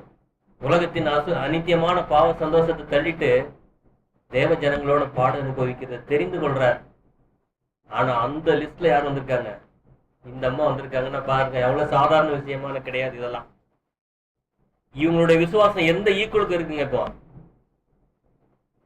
கிட்டத்தட்ட மோசைக்கு லெவலுக்கு இருக்கு. மோசைக்கு விசுவாசம் எப்படி வந்துச்சு? இவங்களை பத்தி எல்லாம் தெரிஞ்சுக்கிட்டாரு. இந்த ஒரு தாய்க்கு எப்படிப்பட்ட விசுவாசம்? அவருடைய வம்சத்துல தான் அவங்க வந்திருக்காங்க இல்லைங்களா? சோ இப்படிப்பட்ட ஒரு எப்படி குழந்தை பெற்றிருக்காங்க பாருங்க. இப்போ தேவன் அவங்கள பார்த்து சொல்றாரு, மகிழ்ந்து பாடு, பிள்ளை பெறாத மனிதனிய மகிழ்ந்து பாடு. இப்போ வாசிக்கலாம் மறுபடியும் ஏசாயா புத்தகத்துல 54 அதிகாரத்துல 1 வாசிங்க. பிள்ளை பெறாத மலடியே மகிழ்ந்து பாடு, கற்ப வேதனை படாதவளை எவ்வீரமாய் பாடி ஆனந்த சத்தமிடு. வாழ்க்கப்பட்டவருடைய பிள்ளைகளை பார்த்து அநாத ஸ்திரீகளுடைய பிள்ளைகள் அதிகம் என்று கஷ்டப்படுகிறார். பாருங்க, உனக்கு குழந்தை இல்லைன்னு நினைக்காத, உன்னுடைய பிள்ளைகள் தான் அதிகம் சொல்றாரு. இப்ப அடுத்த வசனம் நீங்க 2 வசனம் வாசிங்கன்னா தெரிஞ்சிடும் அவங்க வந்து எப்படி என்ன சொல்றாரு பாருங்க. அடுத்த வசனம் வாசிங்க. கூடாரத்தின் இடத்தை விசாலமாக்கு, உன் வாசஸ்தலங்களின் திரைகள் விரிவாகட்டும், தடை செய்யாதே, உன் கயிர்களை நீளமாக்கி உன் முறைகளை முந்திக் கொடுத்து. கூடாரம் வந்து சின்னதா போட்டுக்காத, பெருசாக்குன்றாரு. வாசிங்க. நீ வலதுபுறத்திலும் இடதுபுறத்திலும் இடம் கொண்டு பெருகுவாய், உன் சந்ததியார் ஜாதிகளை சுதந்திரத்துக் கொண்டு வாழாய் கிடந்த பட்டணங்களை குடியேற்றுவார். யாரு வார பத்தி சொல்லப்பட்டிருக்கு பாருங்க. உன் ஜாதியார் என்ன பண்ணுவாங்களா? சந்ததியார். எந்த சந்ததி? கிறிஸ்துவின் சந்ததி இல்லைங்களா, அவங்க என்ன பண்ணுவாங்களா? ஜாதிகளை சுதந்திரித்துக் கொண்டு ம் பாழாய் கிடந்த பட்டணங்களை குடியேற்றுவிப்பார்கள். ஸோ இந்த உலகம் முழுவதும் பாழாய் கிடக்குது, பொல்லாங்கனுக்குள் கிடக்குது. பாவம் செய்து எல்லாரும் மரண தண்டனைக்குள்ள ஆயிட்டாங்க, எல்லாரும் சிறைப்பட்டு போயிட்டாங்க. அவங்க எல்லாரும் என்ன பண்ண போறாரு? விடுதலை ஆக்க போகுது அப்படிங்கிறது சொல்றாரு. அடுத்த வசனம் வாசிங்க. பயப்படாதே, ம் நீ வெட்கப்படுவதில்லை. ம் நாணாதே, நீ வெற்றி அடைவதில்லை. உன் வாலிபத்தின் வெட்கத்தை நீ மறந்து உன் விதைகளுக்கு நெல்லையை நீ இனி So, நினையாதிருப்பாய். பாருங்க, இந்த ஒரு சாராளுக்கு தான் தேவன் எவ்வளவு வாக்கு தத்தம் பண்றாரு. யாருக்கு? நமக்கு தான் சொல்றாரு. உன் சந்ததியார் பூமியை சுதந்திரத்துக் கொள்வார்கள். நீ என் ராணியா மட்டும் இருக்க போறதில்ல, உலகத்தின் ராணியாக இருக்க போற. அடுத்த வசனம் பாருங்க. உன் சிருஷ்டிகளே உன் நாயகர், சேனைகளின் கர்த்தர் என்பது அவருடைய நாமம். சிறுவரின் பரிசுத்தர் உன் மீட்பர், அவர் சர்வ பூமியின் தேவன் எனப்படுவார். So, இதுலதான் சொல்லப்பட்டிருக்கு, கைவிடப்பட்டு மன நொந்து போன ஸ்திரியை போல இந்த இளம் பிரயாயத்தில் விவாகம் செய்து தள்ளப்பட்ட மனைவி போல இருந்த உன்னை கர்த்தர் அழைத்தார். எந்த மாதிரி நிலையில இருந்திருக்கோம்னு இப்ப நம்மளை பத்தி சொல்லப்பட்டிருக்கு. சோ இந்த வாக்குத்தத்தை நமக்கு தான் சொல்றாரு. நீ கர்ப்ப வேதனைப்படாதவளை மகிழ்ந்து பாடு. இப்ப நாம என்ன பண்ண வேண்டியிருக்கு? பலம் இல்ல, கிறிஸ்துவோடைய சாயலுக்கு போறதுக்கான பலம் நம்ம கிட்ட இல்ல. ஆனா என்ன சொல்றாரு? மகிழ்ந்து பாடு அப்படின்னு சொல்றாரு. நீ எந்த நிலையில இருக்க? கூடாரத்தை ரொம்ப சின்னதா போடாதுன்னு சொல்றாரு. எப்படி போட்டுக்கிறது கூடாரம்? சின்ன கூடாரமா போட்டு அதுக்குள்ள இருந்துக்காத, உன்னுடைய விசுவாசத்தை பலப்படுத்துன்னு சொல்றாரு. அதான் சொல்றாரு பாருங்க, உன் கூடாரத்தின் இடத்தை விசாலமாக்கு, உன் விசுவாசத்தை பெருக்கிக்கொள் சொல்றார். நான் இப்படிதான் இருக்கிறேன், என்னால அது முடியாது அப்படின்னு சொல்லிக் கொள்ளாம உன்னுடைய விசுவாசத்தை பலப்படுத்திக்கோ. உன் மூலம் தான் இந்த பூமி ஆசீர்வதிக்கப்பட போகுது. உனக்குள்ளதான் இந்த பூமியில இருக்க எல்லா ஜனங்களும் ஆசீர்வதிக்கப்பட போகுது. அந்த ஒரு உடன்படிக்கையின் பிள்ளைகளா தான் நம்ம இந்த இடத்துல வந்து உட்கார்ந்துருக்கோம். அடுத்தது பாருங்க, இந்த அம்மா தேவன் வாக்கு பண்ணியிருக்க, அவர் உண்மை உள்ளவர் இல்லைங்களா? சோ தேவன் தான் நமக்கு வாக்கு பண்ணியிருக்கார். என்ன வாக்கு பண்ணியிருக்கார்? நமக்கு நாம் தேவனுடைய புத்திரர் ஆகும்படி அழைக்கப்பட்டிருக்கோம் அப்படின்னு தேவன் நமக்கு வாக்கு பண்ணியிருக்கார். ஆனா நாம் உண்மையா இருக்கோமா? உண்மையா இருக்கணும். ஆனா ஒரு நேரத்துல என்ன பண்றோம்? உண்மை இல்லாட்டி கூட என்ன பண்றோம்? ஒருத்தர் உண்மை இல்லைன்னா என்ன ஆயிடுங்க? அப்புறங்க 2 பேர் சேர்ந்து ஒரு உடன்படிக்கை பண்றோம். ஒருத்தர் உண்மை இல்லைன்னா என்ன ஆயிடும்? அந்த உடன்படிக்கை உடைஞ்சு போயிடும் இல்லைங்களா? ஆனா யாரோட பண்ணியிருக்கோமோ அதான் முக்கியமா இருக்கு இல்லைங்களா? ஒரு வசனம் வாசிக்கலாம். 2 தீமோத்தேயு 2வது அதிகாரம் 13வது வசனம். நாம் உண்மை இல்லாதவர்களாய் இருந்தாலும் அவர் உண்மை உள்ளவராய் இருக்கிறார். அவர் தம்மைத்தான் மறுதலிக்க மாட்டார். நாம் உண்மை இல்லாதவர்களா சில நேரம் இருந்தாலும் கூட அவர் உண்மை உள்ளவரா இருக்கிறார். ஏதோ நீங்க பலவீனமா இருக்கலாம், ஆனா மறுபடியும் என்ன பண்ணுங்க? விசுவாசத்தினால முன்னேறி நீங்க வாங்க. அவர் உண்மை உள்ளவரா இருக்க. அழைத்தவர் நம்மளை கூப்பிடுறாரு, நான் உண்மை உள்ளவரா இருக்கேன், நிச்சயமா நான் உங்களை கொண்டு கரை சேர்ப்பேன் அப்படின்னு சொல்லி அவர் நம்ம அழைக்கிறத பாக்குறோம். இப்போ விசுவாசத்தினால் அவங்க என்ன பண்ணிருக்காங்க? பலன் அடைந்து பிள்ளை பெற்றார்கள். பலன் வேணும் இல்லைங்களா? ஒரு குழந்தை பெற்றெடுக்க பலன் தேவை இருக்கு. அவங்களுக்கு விசுவாசத்தினால் அது கொடுக்கப்பட்டிருக்கு. நாமும் கிறிஸ்துவோடைய சாயலுக்கு நம்ம மாறணும்னா நமக்கு என்ன தேவை இருக்கு? பலன் தேவையா இருக்கு இல்லையா? பலவீனமா இருக்கும். ஒரு காரியத்தை பாக்குறோம், நம்ம இப்படிதான் வாழணும்னு மனசுல முடிவு எடுப்போம். கிறிஸ்துவோடைய சாயலுக்கோப்பா நாம இந்த இடத்துல இப்படிதான் நடக்கணும், இப்படிதான் பேசணும், இப்படிதான் செய்யணும் முடிவு பண்ணுவோம். ஆனா அந்த இடத்துல என்ன ஆயிடும்? நம்ம ஃபெயில் ஆகும் இல்லைங்களா? ஃபெயில் ஆகாம போகவும் முடியும். ஒரு நாள் அதுதான் நடக்க போகிறது. ஆனா ஃபெயில் ஆகுது, நம்ம என்ன இடக்கூடாதுங்க? மனம் விசுவாசம் நம்ம என்ன பண்றோம்? விட்டுடக்கூடாது அப்படின்னு சொல்லப்பட்டிருக்கு. இப்போ வாசிக்கலாம் ஒரு வசனம். அப்போஸ்தலர் 15ஆம் அதிகாரம் 8-9 வாசிக்கலாம். இருதயங்களை அறிந்திருக்கிற தேவன் நமக்கு பரிசுத்த ஆவியை தந்தருளினது போல அவர்களுக்கும் தந்தருளி அவர்களை குறித்து சாட்சி கொடுத்தார். விசுவாசத்தினாலே அவர்கள் இருதயங்களை அவர் சுத்தமாக்கி நமக்கும் அவர்களுக்கும் யாதொரு வித்தியாசமும் இராதபடி செய்தார். விசுவாசத்தினால என்ன அடைஞ்சிருங்க? விசுவாசத்தினாலே அவர்கள் உள்ளங்களை அவர் பரிசுத்தமாக்கி அப்படின்னு அந்த வசனம் சொல்லப்பட்டிருக்கு. அப்போ எதுதான் பரிசுத்தமாக வேண்டியதா இருக்கு? உள்ளம் பரிசுத்தமாக வேண்டி இருக்குது இல்லைங்களா? இப்போ நம்ம பாருங்க, நம்ம சரீரத்தை கட்டுப்படுத்துறோம். இந்த இடத்துல இப்படி பேசக்கூடாது, இந்த இடத்துல இப்படி செய்யக்கூடாது அப்படின்னு நம்ம யோசிக்கிறோம் இல்லைங்களா? அது எங்கிருந்து எடுக்கப்படணும்? முதலாவது மனதிலிருந்து எடுக்கப்படணும். அதனாலதான் யோவான் ஸ்நானகர் பிரசங்கம் பண்ணும்போது சொல்லுவார், இப்பொழுதே கோடாலியானது வேறு அருகே வைக்கப்பட்டிருக்கு. ஒரு காரியம் செய்ய தோன்றதுக்கு, ஒரு தவறு செய்ய தோன்றதுக்கு காரணம் என்னதுங்க? மனது. ஒரு கொலை செய்யறதுக்கு 100 தடவை பிளான் பண்ணுவாங்க உட்காந்து. எடுத்தோடனே டப்புன்னு ஒரு இடத்துல அடிச்சு கொலை செய்யறது கிடையாது, அது தெரியாம படுறது. ஆனா ஒருத்தர் வேணும்னு போய் அடிச்சு அவர் கொலை செய்யறான்னு சொன்னா கிட்டத்தட்ட அது மனது ஃபுல்லா அவர் நிரப்பி வச்சிருக்காரு. அவர் இப்படியெல்லாம் அடிக்கணும், இப்படிலாம் அடிச்சு கொல்லணும். அந்த மனதில் தான் பிக்ஸ் பண்றாங்க. திருடணும்னு போன டக்குன்னு அப்படி திருட போறது கிடையாது. மனதில் யோசிச்சுட்டு போறான், எனக்கு இவ்வளவு தேவை இருக்கு, இந்த இடத்துல கண்டிப்பா போய் திருடிடணும்னு மனதில் பிக்ஸ் பண்ணிட்டு தான் அங்க போறாங்க இல்லைங்களா? அப்போ முதலாவது எங்கிருந்து எடுக்கப்படணும்? மனதிலிருந்து இருந்து எடுக்கப்படணும் அந்த எண்ணங்கள். சரி, நான் திருடக்கூடாது அப்படிங்க. அப்ப நம்ம என்ன பண்ண வேண்டியிருக்கு? அந்த எண்ணம் நம்ம விட்டு போயிடுச்சுன்னா திருட போறது கிடையாது. பொருளை நீங்க 10,000 ரூபாய் கொண்டு வந்து கையில வைக்கிட்டோம், கம்முன்னு தான் உட்காந்துருப்பீங்க, அதை எடுக்க மாட்டோம். ஏன்னா என்ன கிடையாது மனதுல, அது திருடணுங்கிற எண்ணம் கிடையாது. அப்போ உங்க முன்னால் எந்த பொருளை போட்டாலும் அப்படியே இருக்கும், நம்ம தொட போறது கிடையாது. அப்போ தேவனுடைய கற்பனை என்ன சொல்லுது? திருடாது, கொலை செய்யாதுன்னு இருக்கு இல்லையா? இப்போ ஒருத்தர் கொலை செய்யறதுக்கு முன்னால முதல்ல அவர்கிட்ட அவர் எப்படிப்பட்டவருங்க, அவர்கிட்ட முதல்ல அன்பு செலுத்த ஆரம்பிச்சிட்டோம்னு வச்சுக்கலாம். அவர் மனதிலே அவர் நம்முடைய சகோதரன் அப்படிங்கிற எண்ணத்தை நம்ம முதல்ல வச்சுட்டோம்னு வச்சுக்கலாம். அவர் நம்ம என்ன பண்ண மாட்டோம், கொலை செய்யணும் திட்ட விட மாட்டோம். ஐயோ அது என்னுடைய சகோதரன் ஆச்சே அப்படிங்கிற எண்ணம் நமக்கு உண்டாயிடும். அதனாலதான் சொல்லப்பட்டிருக்கு, பரிசுத்த ஆவி நம்முடைய மனதில் என்ன பண்ணுது? நம்முடைய எண்ணங்களை சரிப்படுத்துது இல்லைங்களா? இவர் இப்படிப்பட்டவர், அவர் சகோதரன் தான், அவர் குறையா இருப்பாரு, ஆனாலும் தேவன் அவரை நிறைவாக்க வல்லவர், அவருடைய குறையை நீ காட்டாத, நீயே குற்றவாளியா இருக்கிற அப்படின்னு நம்ம தான் வேதனை என்ன பண்ணோம், சுத்தி காட்டும். சோ அப்படி நம்மளுடைய மனது சுத்திகரிக்கப்படும் போது, தீட்டு உள்ளது எங்க இருக்குதுன்னு இயேசு கிறிஸ்து சொல்லியிருக்காரு. இருதயத்திலிருந்து புறப்படுறதே மனுஷனை தீட்டுப்படுத்தும். இதை சாப்பிடாத, இது சாப்பிடாத, இது செய்யாதன்னு சொல்றது தீட்டுப்படுத்தாது. அந்த வசந்த கூட வாசிக்கலாம்,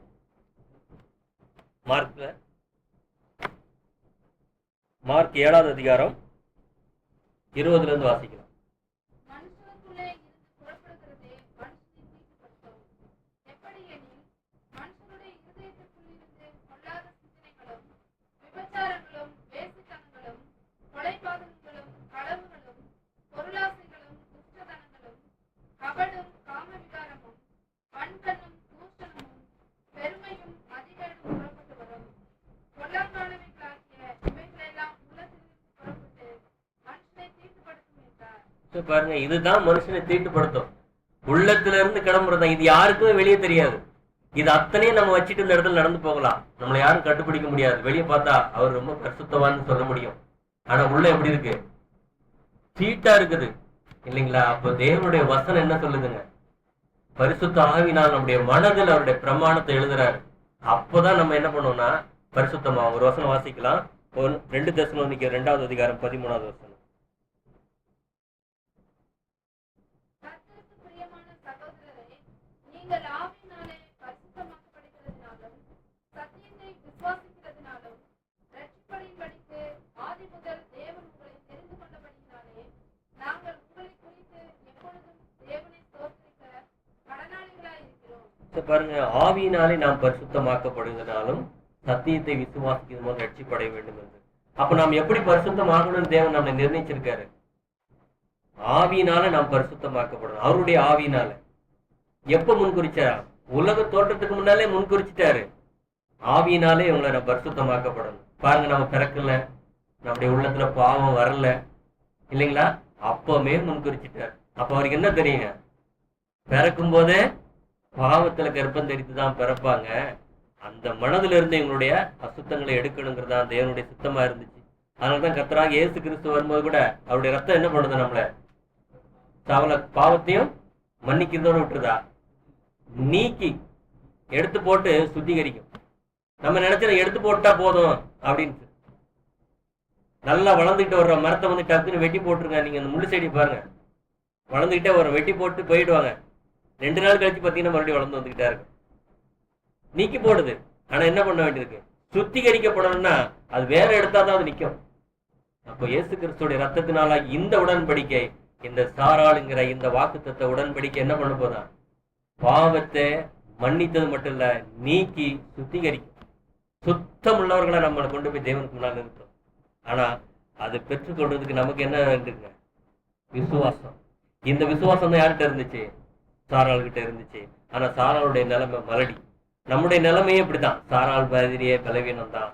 நமக்கும் அந்த சாராளுக்கு இருந்த விசுவாசம் இருந்துச்சுன்னா நம்ம என்ன பண்ணலாம்?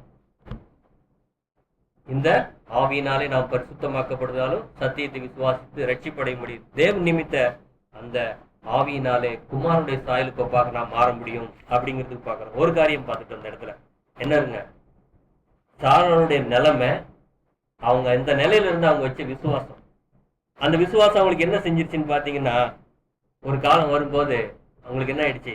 வாசிக்கலாம். ஆதியாகமம் புத்தகத்துல 20ஆம் அதிகாரம் வசனம் 1ல இருந்து வாசிக்கலாம். ஆபிரகாம் அவ்விடம் விட்டு தென்தேசத்திற்கு பிரயாணம் பண்ணி ஆதோத்துக்கு ஊருக்கும் நடுவாக சாரி அது இல்ல.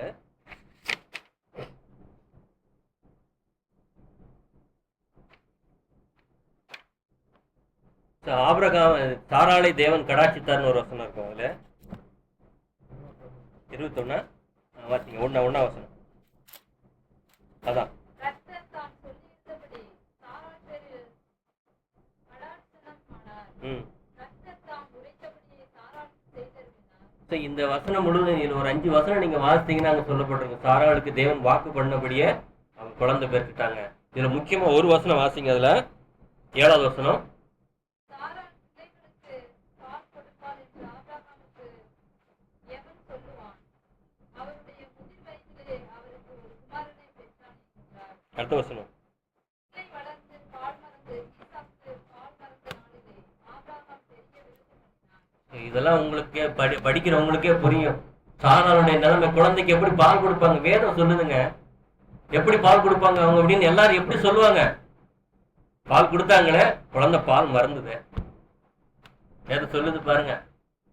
அவங்களுடைய விசுவாசம் எவ்வளவு பெருசு பாருங்க, சாராளுடைய விசுவாசம் இல்லைங்களா?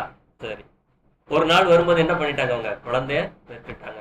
இந்த ஒரு விசுவாசம் நமக்கு, சாராளுடைய விசுவாசம் நமக்கு இருந்ததுன்னா நாம் ஒரு நாள் என்ன பண்ணுவோம்? தேவனுக்கு முன்னமாக பரிசுத்தம் உள்ளவர்களா நிற்போம் அப்படின்னு பாக்குறோம். அடுத்தது சாராள்கிட்ட இருந்து இன்னொரு குணம் என்னன்னு பாத்தீங்கன்னா, இது எங்க இருக்குன்னு பாருங்க. 1 பேதுரு புத்தகம் 3:6 வாசி.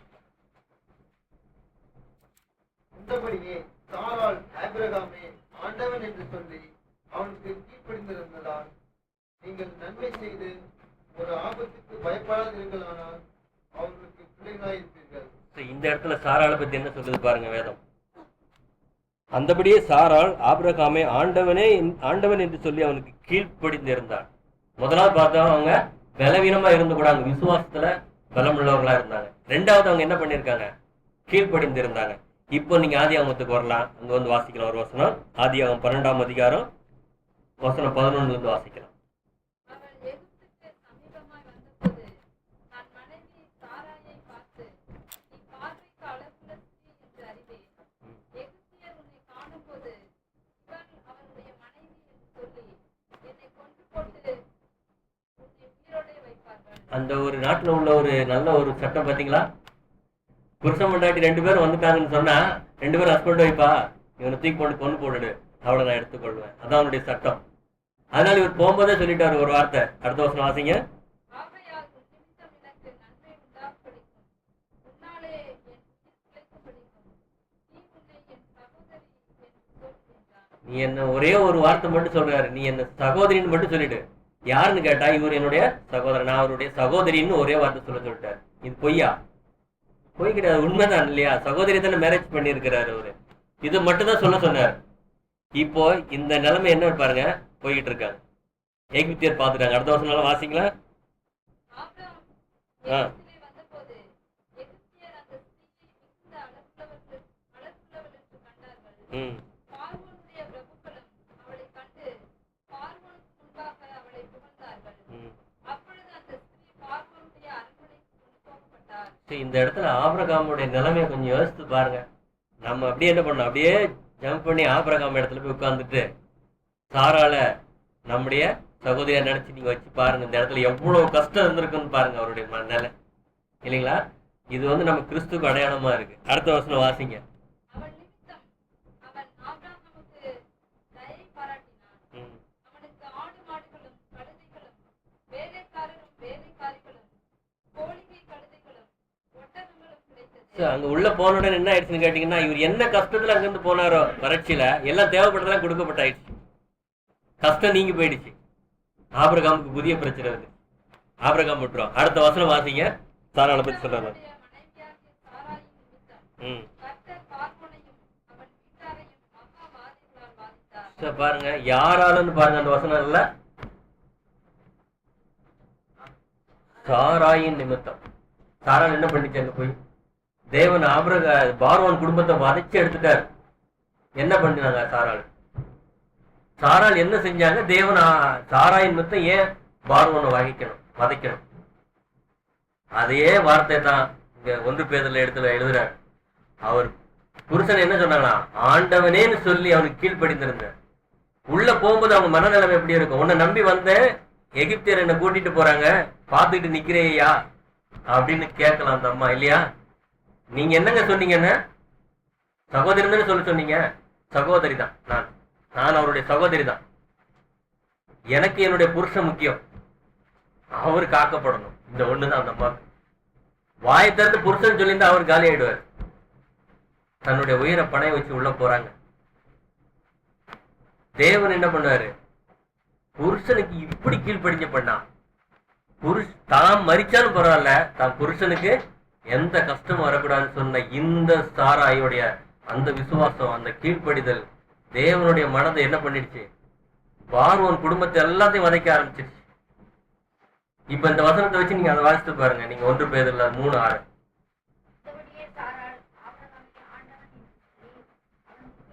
இந்த ஒண்ணுதான் அங்க சொல்லப்பட்டிருக்கு. ஆண்டவன் அவர் சொல்லிட்டாரு, இதுதான் என்னோட இது, என்ன வேணாலும் நடக்கட்டும், எனக்கு கண்டிப்பா நானு அவருக்கு மீறி நான் ஒரு வார்த்தை கூட பேச மாட்டேன்னு சொல்லி உள்ள போயிட்டாங்க. இப்ப நாம நன்மை செய்து அடுத்த வசனம் அதிலே வாசிங்க.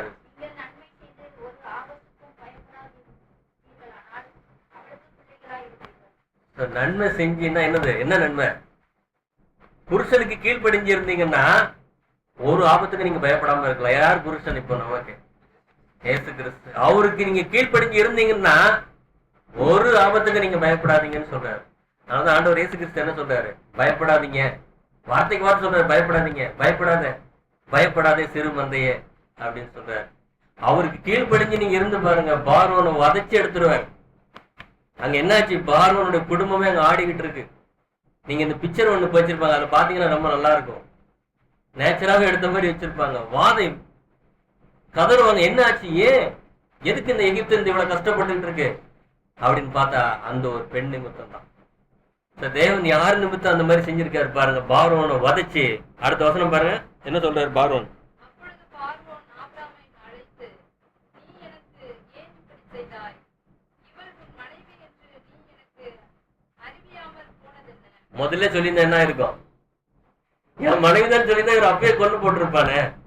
ஆனா அவன் வாயாலே நீ அவனுடைய புருஷன் சொல்ல வச்சுட்டா இருப்பாருங்க தேவன். இதாங்க தேவன் செஞ்ச காரியம் ஒன்னே ஒண்ணு, புருஷனுக்கு அப்படியே கீழ்ப்படிஞ்சிருந்ததுதான் ஒரு வார்த்தையும். ஆனா பாருங்க, இந்த மாதிரி கஷ்ட நேரத்துல என்னங்க பண்ணுவாங்க? எல்லாமே எதிர்ப்பா இருக்கு. நம்மளை கொண்டு போய் அந்த சாராள நிலைமையில வைங்க. நாம இப்ப சாராள தான். இப்ப நம்மளை பார்த்து இயேசு கிறிஸ்து என்ன சொல்றாரு தெரியுங்களா? ஓநாய்க்குள்ள ஆட்டுக்குட்டியை போல நான் உங்களை அனுப்பி விட்டுட்டேன் அப்படின்னு சொல்றாரு. இப்ப சுற்றி ஓனாய் இருக்குது போல, அந்த எகிப்தியர் போல நமக்கு இருக்குது. இப்ப நம்மளுடைய மனநிலைமை என்ன? நம்முடைய மனநிலைமை என்னங்க? நாம் எப்படி விடுவிக்கப்படுறது? ஐயோ இந்த இடத்துக்குள்ள வந்து மாட்டிக்கிட்டோமே, பொல்லாத மனுஷர்களாச்சே, இவங்களுக்கு மத்தியில நாம இருக்கோம், எப்படி நம்ம வெளியே போவோம்? நான் வெளியே போறதுக்குள்ள என் நிலைமை என்ன ஆகும் அப்படின்னு அவங்க பயந்துருப்பாங்க இல்லையா? அதே நிலைமை தான் நமக்கும். பாவம் நிறைஞ்ச இந்த உலகத்துல இருக்கோமே, எப்படி நம்ம வெளியே போறோம்?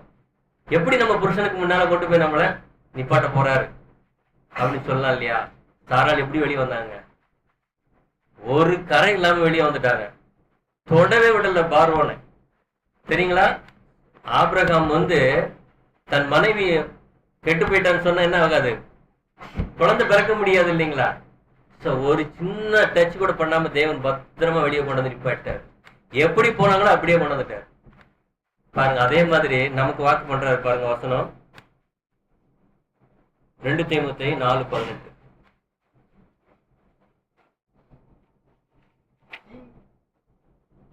கர்த்தர் எல்லா தீமையினின்றும் என்னை ம் ரட்சித்து ம் நம்முடைய பரம ராஜ்யத்தை அடையும்படி காப்பாற்றுவார். சரி, சதா காலங்களிலும் மகிமை உண்டாவதாக. எல்லா தீமை நிறைஞ்ச இடம் தான் அந்த உலகம். சகல அக்கிரமம் நிறைஞ்ச இந்த உலகம் தான். எல்லா தீமையிலிருந்து நம்ம விலக்கி காப்பார். உலகத்திலேயும் தீமை இருக்கு, நம்முடைய உள்ளத்திலேயும் தீமை இருக்கு. எந்த பக்கமும் தப்பிக்க முடியாத ஒரு நிலையில தான் நம்ம இருக்கோம். சாராளுடைய நிலைமை அப்படிதான். யார் எந்த ஒரு பலசாலி வந்தாலும் அந்த இடத்துல விடுவிக்க முடியாது. எகிப்து இன்னைக்கு இருக்கிற அமெரிக்கா மாதிரி பயங்கர பவர்ஃபுல்லான இடம். உள்ள போயிட்டா வெளியே வர முடியாது. சாரால் நினைச்சிருக்கலாம், யாராலையும் என்னை காப்பாற்ற முடியாது. நம்ம நினைக்கிறோம், நம்மளை யாராலையும் காப்பாற்ற முடியாது. தேவன் ஒருத்தர் தான் நம்மளை என்ன பண்ண முடியும், கரை திரை இல்லாம கொண்டு போய் வெளியே நிப்பாட்ட முடியும். கொஞ்சம் அசந்தாலும் என்ன ஆயிடும், அவர் எனக்கு புருஷன் தாங்க அப்படின்னு சொல்லிட்டா போச்சு. இந்த அம்மாவும் காலி, அவரும் காலி. இந்த அம்மாவுடைய நிலைமையும் மோசமா போயிடும், அவரையும் காலி பண்ணி போட்டிருப்பாங்க இல்லையா. சோ நம்ம இந்த இடத்துல நம்ம என்ன பண்ணுமா, விசுவாசத்திலையும் பொறுமையில இந்த இடத்துல எப்படி இருந்திருக்காங்க, அந்த அம்மா ரொம்ப பொறுமையா இருந்திருக்காங்க. வாய் அடக்கி இருந்திருக்காங்க. வாயை திறந்தா போச்சு இல்லையா. கஷ்ட நேரத்துல வாயை அடக்கி இருக்கிறது எவ்வளவு கஷ்டம். எல்லாம் சுத்தி கஷ்டம் இருக்கும்போது வாயை திறக்காம இருக்கிறது ரொம்ப சாதாரண காரியம் கிடையாது. ஏன்னா வாய் கர்த்தராகிய இயேசு கிறிஸ்து பத்தி என்ன சொல்லியிருக்கு, அடிக்கப்படும் ஆட்டுக்குட்டியை போல வாய் திறவாது இருந்தார். அவர் ஒருத்தர் தான் அந்த மாதிரி இருந்தார். நமக்கு ஒரு கஷ்டம் நஷ்டம் நெருக்கப்படும் போது வாய் என்ன பண்ணும், புலம்புன பட்டார்னு அடிச்சிற மாதிரி வார்த்தை வரும் அப்படியே இல்லையா. நம்ம என்ன பண்ண வேண்டியிருக்கு, அந்த இடத்துல ரொம்ப அமைதியா இருக்க வேண்டியிருக்கு. புருஷன் சொல்லிட்டாரு, நீ அமைதியா இரு அப்படின்னு சொல்லி. கர்த்தராகிய இயேசு கிறிஸ்து என்ன சொல்லியிருக்காரு, சர்ப்பத்தை போல வினா உள்ளவர்களாக நீங்க இருங்க.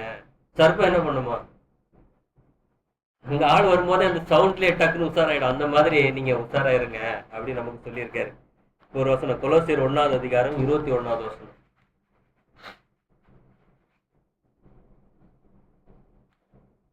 உன்னை முன்னே அந்நியராயும் துர்க்கிரிகளினால் மனதிலே சத்துருக்களாயும் இருந்த உங்களையும் பரிசுத்தராகவும் குற்றமற்றவர்களாகவும் கண்டிக்கப்படாதவர்களாகவும் தமக்கு முன் இருக்கும்படியாக அவருடைய மாம்ச சரீரத்தில் அடைந்த மரணத்தினாலே இப்பொழுது ஒப்புரவாக்கினார். ஒப்புரவாக்கு நாம் கேட்டிருக்கோம், தேவனோடு நாம் ஒப்புரவாக்கப்பட்டிருக்கோம்னு.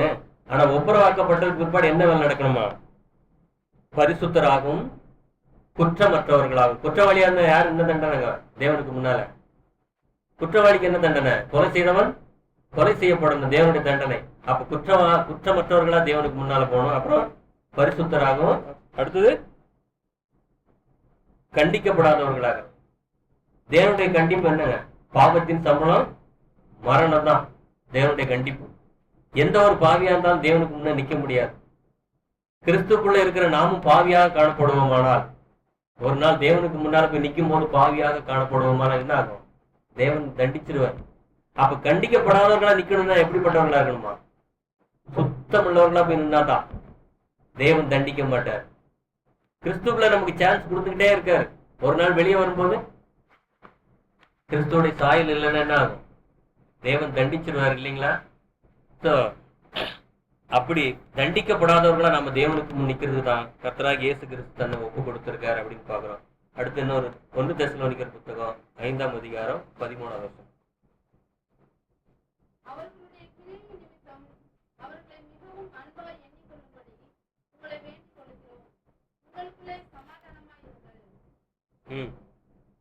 மேலும் சகோதரரே, சமாதானத்தின் தேவன் தாமே உங்களை முற்றிலும் பரிசுத்தமாக்குவாராக. 23 உங்கள் ஆவி ஆத்மா சரீரம் முழுவதும் நம்முடைய கர்த்தராகிய இயேசு கிறிஸ்து வரும்போது குற்றமற்றதா இருக்கும்படி காக்கப்படுவதாக. குற்றம் இருந்துச்சுன்னா தேவனால் தண்டிக்கப்பட்டுரும். அவர் வரும்போது குற்றமற்றவர்களா நிற்கும்படி காக்கப்படுவதாக அப்படின்னு சொல்லணும்னா ஒரு குற்றம் இருக்கக்கூடாது, ஒரு பிழையும் இல்லாத தேவனுக்கு முன்ன நிற்கணும்னு சொன்னா நமக்கு என்ன சொல்லப்பட்டிருக்கு, அந்த புருஷனுக்கு அப்படியே கீழ்ப்படிஞ்சு இருந்த ஒரு ஸ்திரியை நம்ம பார்த்துட்டோம். இப்போ நம்ம அது குறித்து நம்ம இன்னும் பிறகு தியானிக்கலாம். இப்போ தேவன் மலடியா இருக்கிறவங்களுக்கு என்ன பண்றாரு, பிள்ளையை கொடுத்திருக்காரு இல்லையா. ஒரு வசனம் வாசிக்கலாம், சங்கீதம் 113:9.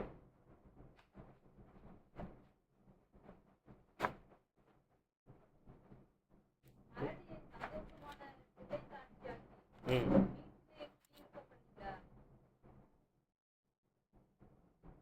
மலடியை சந்தோஷமான பிள்ளை தாட்சியாக்கி வீட்டிலே குடியிருக்க பண்ணுகிறார். எப்படிப்பட்ட வசனம் பாருங்க. மலடியான நிலைமை தான் நம்முடைய நிலைமை. பிள்ளை தாட்சியாக்கி வீட்டில் குடியிருக்க செய்கிறார். எந்த வீடு? எந்த வீட்டுல குடியிருக்க செய்கிறார்? நாம் தேவனுடைய வீடா இருப்போம் இல்லைங்களா? நம்ம எபிரேயர்ல 3:6.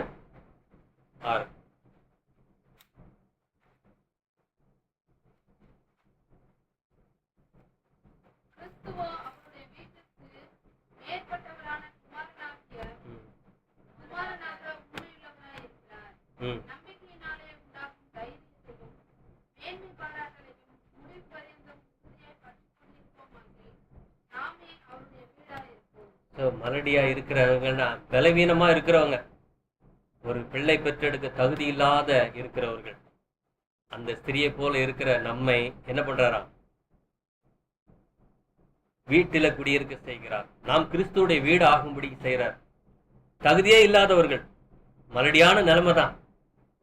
வருத்தப்படாதீங்க சொல்றாரு. அதனாலதான் அந்த வசனம் சொல்றாரு, மகிழ்ந்து களிகூர், கர்ப்ப வேதனை படாதவளே கம்பீரித்து ஆர்ப்பரி, உனக்கு தான் ஆசீர்வாதத்தை வச்சிருக்கேன். இஸ்ரேல் மக்களுக்கு கொடுக்கல. கொடுத்திருந்தா அவங்களே நம்ம என்ன பண்ணிருப்பாங்க? போயிருப்பாங்க. அவங்களுக்கு நியாயப்பிரமாணத்தை போட்டு கொடுத்து கீழ்படுத்தி வச்சுட்டாரு.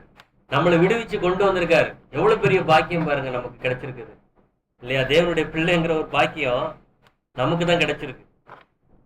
கரைதிரை எல்லாமே போய் நிப்பாட்டுற ஒரு வாக்குத்தத்தம் நமக்கு தான் கிடைச்சிருக்கு, அவங்களுக்கு கிடைக்கல இல்லைங்களா? இப்ப பாருங்க, நம்முடைய விசுவாசம் எப்படிப்பட்டதா இருக்கு? நம்மை அழைத்தவர் உண்மை உள்ளவர். அவர் நம்மளை அழைச்சிருக்காரு, நமக்கு வாக்கு பண்ணியிருக்காரு, நிச்சயமா தான் நமக்கு தருவார் அப்படிங்கிற ஒரு விசுவாசம் தான். ஸோ இப்படி இந்த ஒரு விசுவாசம் நமக்கு என்ன பண்ணுது? பலனை உண்டாக்கிட்டு இருக்குதுன்னு பாக்குறோம். அப்போஸ்தலர் 1:8 பாருங்க.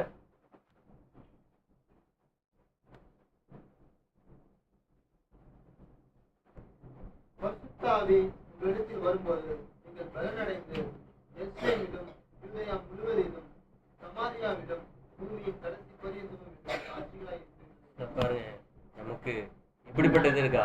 பலன் அடைந்து நீங்க கண்டிப்பா சாட்சியா இருப்பீங்க. நீங்க பலவீனமா இருக்கீங்க. பலம் உள்ளதை வெட்கப்படுத்த பலவீனமானவர்கள் தான் தேர்ந்தெடுத்திருக்காரு. ஆனா நீங்க பலன் அடைந்து சாட்சியா இருப்பீங்கன்னு சொல்றாரு. அடுத்து சொல்றாரு, பிள்ளை பேற்றினால் ரட்சிக்கப்படுவீர்கள். எந்த பிள்ளை பேற்றினால்? சாராளுக்கு குழந்தை பிறந்தது போல நமக்கு பரிசுத்தமாகுதல் தான் அந்த குழந்தை. அந்த ஒரு பிள்ளை பேற்றினால் ரட்சிக்கப்படுவீர்கள் அப்படின்ற வசனம் இருக்குது இல்லையா? 1 தீமோத்தேயு 2:15.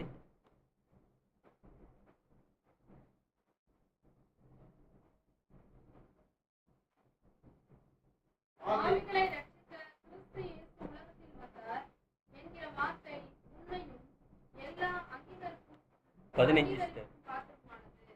இருந்தும் தெரிந்த புத்தியோடு விசுவாசத்திலும் அன்பிலும் பரிசுத்திலும் நிலை கொண்டிருந்தால் பிள்ளை பேசினாலே ரட்சிக்கப்படுவார். எந்த பிள்ளை பேற்றினால்? பரிசுத்தம் என்கிற அந்த ஒரு பிள்ளை பேற்றினால் ரட்சிக்கப்படுவார்னு சொல்லப்பட்டிருக்கு.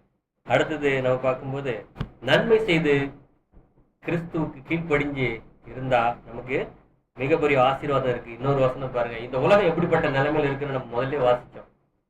சகோதரர் எடுக்கும்போது சொன்னார், இருள் பாவம் நிறைந்த இந்த உலகம், எந்த பக்கமும் தப்பி போக முடியாது. அந்த ஒரு உலகத்திலேயே கூட பாத்தீங்கன்னா ஒருவேளை நல்ல பலசாலியா இருக்கலாம். இன்னைக்கு நல்ல பலசாலிகள்லாம் இருக்காங்க, தப்பு செய்யாம இருக்கக்கூடிய அளவுக்கு கூட. அப்படிப்பட்டவங்கன்னா கூட என்ன பண்ண ஓரளவுக்கு நிக்க முடியும்.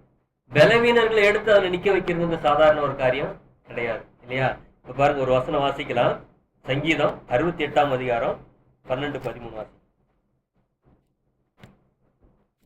சேனைகளின் ராஜாக்கள் தத்தளித்து ஓடினார்கள். வீட்டில் இருந்த ஸ்திரீயானவள் கொள்ளைப் பொருளை பங்கிட்டாள். நீங்கள் அடுப்பினடியில் இருந்தவர்களாய் இருந்தாலும் வெள்ளியால் அலங்கரிக்கப்பட்ட சிறகுகள் போலவும் பசும்பொன் நிறமாகிய அதில் இறகுகளின் சாயலாகவும் இருப்பீர்கள். 12ஆம் வசனம் சொல்றாரு, சேனைகளின் ராஜாக்கள் தத்தளித்து ஓடி போனார்கள். யார் இந்த சேனைகளின் ராஜாக்கள்? பிரபஞ்சத்தின் அந்தகார அதிபதியும் அவனுடைய சேனைகளும் என்ன பண்ணுது? தத்தளித்து ஓடினார்களா? யாருக்கிட்ட? வீட்டில் இருந்த ஸ்திரியானவள் கொள்ளை பொருளை பங்கிட்டாள். யார் வீட்டில் இருக்காங்க? ஆபிரகாம் வீட்டில் இருந்தது யாரு? சாராள். இப்ப தேவனுடைய உடன்படிக்கையில இருக்கிறது யாரு? நாம் இல்லையா? அவங்க என்ன பண்ணாங்களா? கொள்ளை பொருளை பங்கிட்டார்கள். என்ன கொள்ளை பொருள்? பிரதர் சொன்னாங்க எவ்வளவு இருக்கிறது ஐஸ்வர்யம் எதுன்னு. கொள்ளை பொருள். நித்திய ஜீவன் என்ன பண்ணிட்டாங்க? அவங்க பங்கிட்டுக்கிட்டாங்க அப்படின்னு சொல்றாரு. ராஜாக்கள் தத்தளிச்சு ஓடி போயிட்டாங்க. நித்திய ஜீவனை வீட்டில் இருந்த ஸ்திரியானவள் கொள்ளை பொருளை பங்கிட்டாள். அடுத்த வசனம் வாசிங்க. எப்படி பங்கிட்டாளாம்? நீங்கள் அடுப்பு நடியில் கிடந்தவர்களா இருந்தாலும், அடுப்பு நடியை பத்தி நம்ம ஏற்கனவே தியானிச்சிருக்கோம். ஊர் பக்கம் நீங்க போய் பாத்தீங்கன்னா தெரியும். ஊர் நாட்டு பக்கம் போனீங்கன்னா அடுப்பு எரிக்கிறதுன்னு ஒரு அறை இருக்கும். அது பேர் என்ன தெரியுங்களா? அடுப்பங்கரைன்னு சொல்லுவாங்க. அந்த அடுப்பங்கரைக்குள்ள போனோடனே எப்படி தெரியுமா இருக்கும்? எங்க பார்த்தாலும் கரியா தான் இருக்கும். கொஞ்சம் கையை தூக்குனீங்கன்னா கரிதான் ஒட்டிக்கும். அப்படிப்பட்ட ஒரு நிலையில இருக்கும். இதுதான் அடுப்பங்கரை. இன்னொன்னு இருக்கு, அது இருக்கும், கறி ஒட்டிட்டு இருக்கும் ஃபுல்லா. அதான் அடுப்பங்கரையை பத்தி சொல்றாரு. அடுப்படியில் கிடந்தவர்களா இருந்தாலும் கருப்பா இருக்கும். அதான் இன்னைக்கு இருக்க உலகத்தின் நிலைமை. அடுப்படியில இருக்குது, கருப்பா இருக்கு உலகம், பாவம் நிறைந்த நிலைமையில இருக்கு. ஆனா நீங்க எப்படி இருக்கீங்களா? வெள்ளியால் அலங்கரிக்கப்பட்ட புறாச்சிறகு போல். புறாச்சிறகு எப்படி இருக்கு பாத்திருக்கீங்களா? பரிசுத்தாவிக்கு என்ன போட்டிருக்காங்க? ஒயிட்டா போட்டிருக்காங்க இல்லையா? கிறிஸ்தவம் கூட இப்போ கட்சி ஆரம்பிச்சு என்ன போட்டிருக்காங்க? புறாவதம் போட்டிருக்காங்க தலைகள, கட்சி கொடி இல்லைங்களா? அந்த ஒயிட் கலர்ல இருப்பீங்களா? அடுப்பங்கரைக்கும் புறாச்சிறகுக்கு என்ன சம்பந்தம்? அடுப்பங்கரை கறி பிடிச்ச இடம், புறாச்சிறகு தனி ஒயிட். அந்த மாதிரி நீங்க இருப்பீங்க. இந்த உலகம் எவ்வளவு பாவத்துல இருந்தாலும் சரி, அக்கிரமத்துல இருந்தாலும் நீங்க வெள்ளியால் அலங்கரிக்கப்பட்ட புறாச்சிறகு போல இருப்பீங்க. அடுத்தது பசும் பொன் நிறமாகிய அதன் இறகுகளின் சாயலாக இருப்பீர்கள். பசும் பொன் என்னது?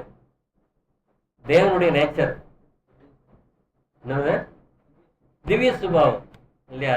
இருக்கிறதுல பொன் உயர்ந்த நிலையில இருக்கு, திவ்ய சுபாவம் உள்ளதா இருக்கு இல்லைங்களா? அப்போ தேவனுடைய சாயலாக நம்ம இருப்போம். இந்த உலகம் முழுவதும் தேவனுக்கு ஆப்போசிட்டா இருக்கு. சாத்தான் எல்லாத்தையும் தேவனுக்கு விரோதமா திருப்பி வச்சிருக்கான்.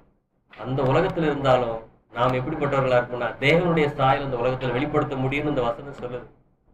நாம் சொல்லல, மனுஷனுக்கு சொல்லல, தேவன் சொல்றார். வீட்டுல இருக்க ஸ்திரியா கொள்ளை பொருளை கண்டிப்பா பங்கிடுவாள். அடுப்படியில் நீங்க இருந்தாலும் புறாச்சிறகு போல இருப்பீங்க. தேவனுடைய குமாரனுடைய சாயலுக்கு அப்பா நீங்க இருப்பீங்கன்னு வேதம் நமக்கு வாக்கு பண்ணியிருக்கு அப்படின்னு பாக்குறோம்.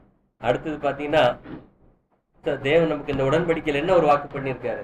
நான் உன்னை ஆசீர்வதிக்கவே ஆசீர்வதித்து உன்னை பெருகவே பெருக செய்வேன்னு தனது பேரிலே ஆணையிட்டு இருக்க இல்லையா? அந்த வசனோட வாசிக்கலாம். எபிரேயர் 6:14.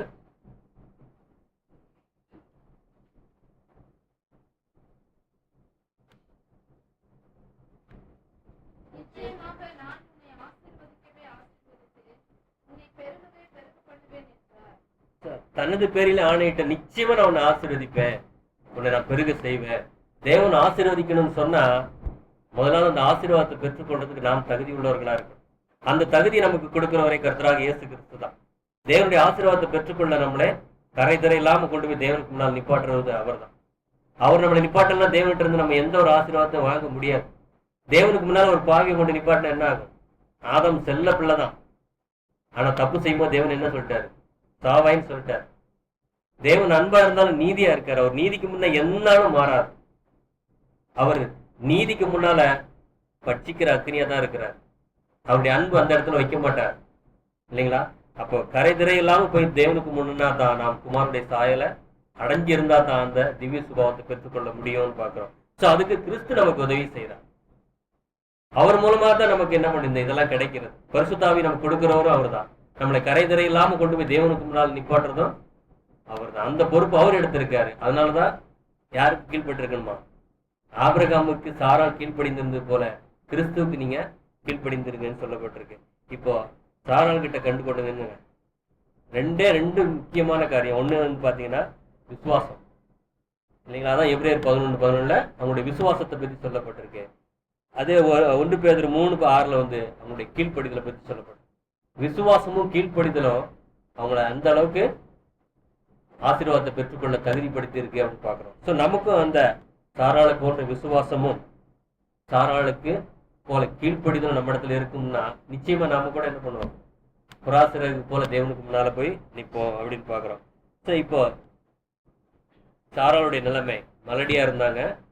அடுத்தது புருஷனுக்கு கீழ்ப்படிஞ்சிருந்தாங்க. நல்ல மேன்மையான ஆரானை விட்டு வந்துட்டாங்க. அடுத்தது எகிப்துக்கு போய் புருஷனுக்கு அப்படியே கீழ்ப்படிஞ்சே இருந்தாங்க. ஸோ சாராயா இருந்தவங்க சாராளா மாற்றப்பட்டாங்க. என் ராணியா இருக்கிற நாம் உலகத்தின் ராணியாக மாற்றப்பட நாட்கள் வெகு சீக்கிரத்தில் இருக்கு. அதுக்கு நம்ம தகுதிப்படுத்துறது கிறிஸ்து தான் பார்க்குறோம். கிறிஸ்து மூலமா தேவனே நம்ம அதுக்கு தகுதிப்படுத்துறாரு அப்படின்னு பார்க்குறோம். ஸோ நாம் ஆராய்ச்சி பார்க்க வேண்டியது என்னன்னா, நம்ம இடத்துல இருக்க வேண்டியது ரெண்டே ரெண்டு, விசுவாசமும் கீழ்ப்படிதலும் இல்லையா? இந்த சாரால் நம்ம கற்றுக்கொண்டு இருக்க காரியம் இதுதான். விசுவாசமும் கீழ்ப்படிதலும் சாரால் மூலமா நம்ம கற்றுக்கொள்றோம். ஸோ தேவன் நம்மை ஆசீர்வதித்து காப்பாராக. நம்முடைய சகோதரர் கொஞ்சம் இதை பற்றி கொஞ்சம் நேரம் பேசுவாங்க.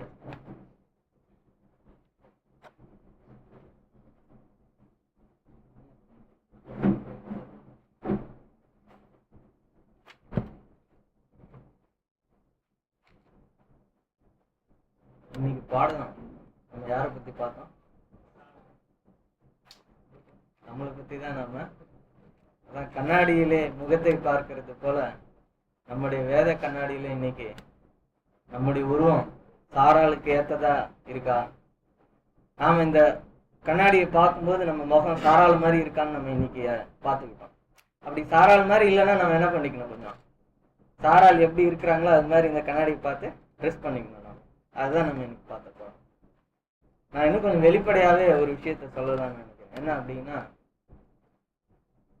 நாம வேத மாணவரா இருக்கிற நாம ஒரு பாரம்பரிய கிறிஸ்தவர்களை போல அல்லாம, அல்லது வேத மாணவர்களாவே ஒரு பாரம்பரியத்தை புதுசா உண்டாக்கிடாம நம்ம வாரம் வாரம் வந்துட்டு அப்படியே கடந்து போறவங்களா நம்ம இல்லாதபடி என்னாலும் கூட ஏன் நாம இந்த வேதத்துக்கு மாணவர்களா அழைக்கப்பட்டோன்ற பொருள் இந்த பாடத்துல இருக்கு. என்னன்னா, நம்முடைய இலக்கை பத்தி இன்னைக்கு தெளிவா சொல்லப்பட்டுச்சு. அந்த இலக்கு என்ன அப்படின்னா, இயேசு கிறிஸ்துவின் சாயல். அப்படிப்பட்ட ஒரு சாயலை நம்ம அடையணும்ன்றதுதான் இன்னைக்கு இப்ப நம்ம வாழ்ந்துட்டு இருக்கக்கூடிய வாழ்க்கையினுடைய முடிவா இருக்கணும். நான் வாழ்ந்து ஒரு நாள் மரிக்கும் போது நான் இந்த சாயலா மாறணும்ன்றதுதான் தேவனுடைய திட்டமா இருக்கு. தேவன் இதுதான் நமக்கு வாக்கு பண்ணியிருக்காரு அப்படின்றதுதான் நமக்கு முதல்ல இன்னைக்கு சொல்லப்பட்டிருக்கு. என்ன இன்னைக்கு நம்ம சிந்திக்க வேணும்னா, இதுதான் என்னோட இலக்கா இது வரைக்கும் இருந்திருக்கா? அததான் நம்ம ஏன்னா இப்ப கேட்டுட்டு அப்படியே நம்ம போயிட்டோம்னு வச்சுக்கோங்க, அதுல நமக்கு பலன் இல்லை. இயேசு கிறிஸ்துவனுடைய சாயலா நான் மாறுறதுதான் இந்த பூமியில நான் வாழ்றதுக்கான வாழ்க்கையின் அர்த்தம் அப்படின்னு தேவன் அதைதான் அர்த்தப்படுத்துறாரு. அந்த அர்த்தத்தின்படிதான் நான் வாழ்ந்துட்டு இருக்கேனா? இப்படிப்பட்ட விசுவாசம் எனக்கு முதல்ல இருக்கா?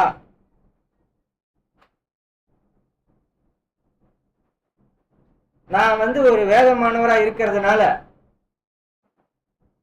நான் அந்த 144 போயிட முடியும் நம்ம ஒரு வேளை நினைச்சிட்டு இருந்தோம்னா அது தப்பு.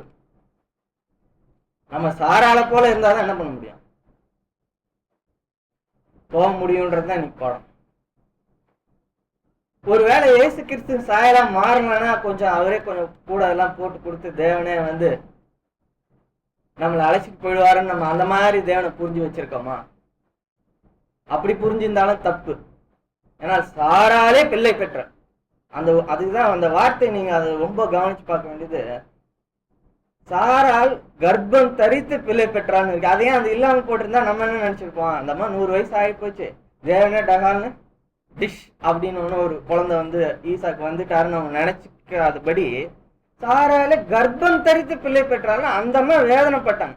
அதான் பிற்பாடு அந்த இன்பத்தை குறித்து பேசுவாங்கன்னு சொல்லும் போது, சிறிகளுக்கு உண்டான வழிபாடு நின்று போய் இன்பம் இல்லாத எனக்கு பிள்ளை பிறக்கணும். அதை நம்ம எப்படி புரிஞ்சுக்க வேண்டியதா இருக்குன்னா, ஒரு குழந்தை பெற்று எடுக்கிறதுல நான் பரிசுத்தத்துக்கு எதுவா பேசுறேன், அது ஒரு இன்பமா இருக்கும். அந்த இன்பத்தினாலதான் அந்த குழந்தை பிறக்கும் போது கொஞ்சம் வேதனைப்பட்டா கூட அது தெரியாது. ஆனா 100 வயதான அந்த தாய் சொல்றாங்க, எனக்கு இது இன்பமா இருக்குமோ? ஒண்ணு. ரெண்டாவது விஷயம், இது என்னால சாத்தியமா?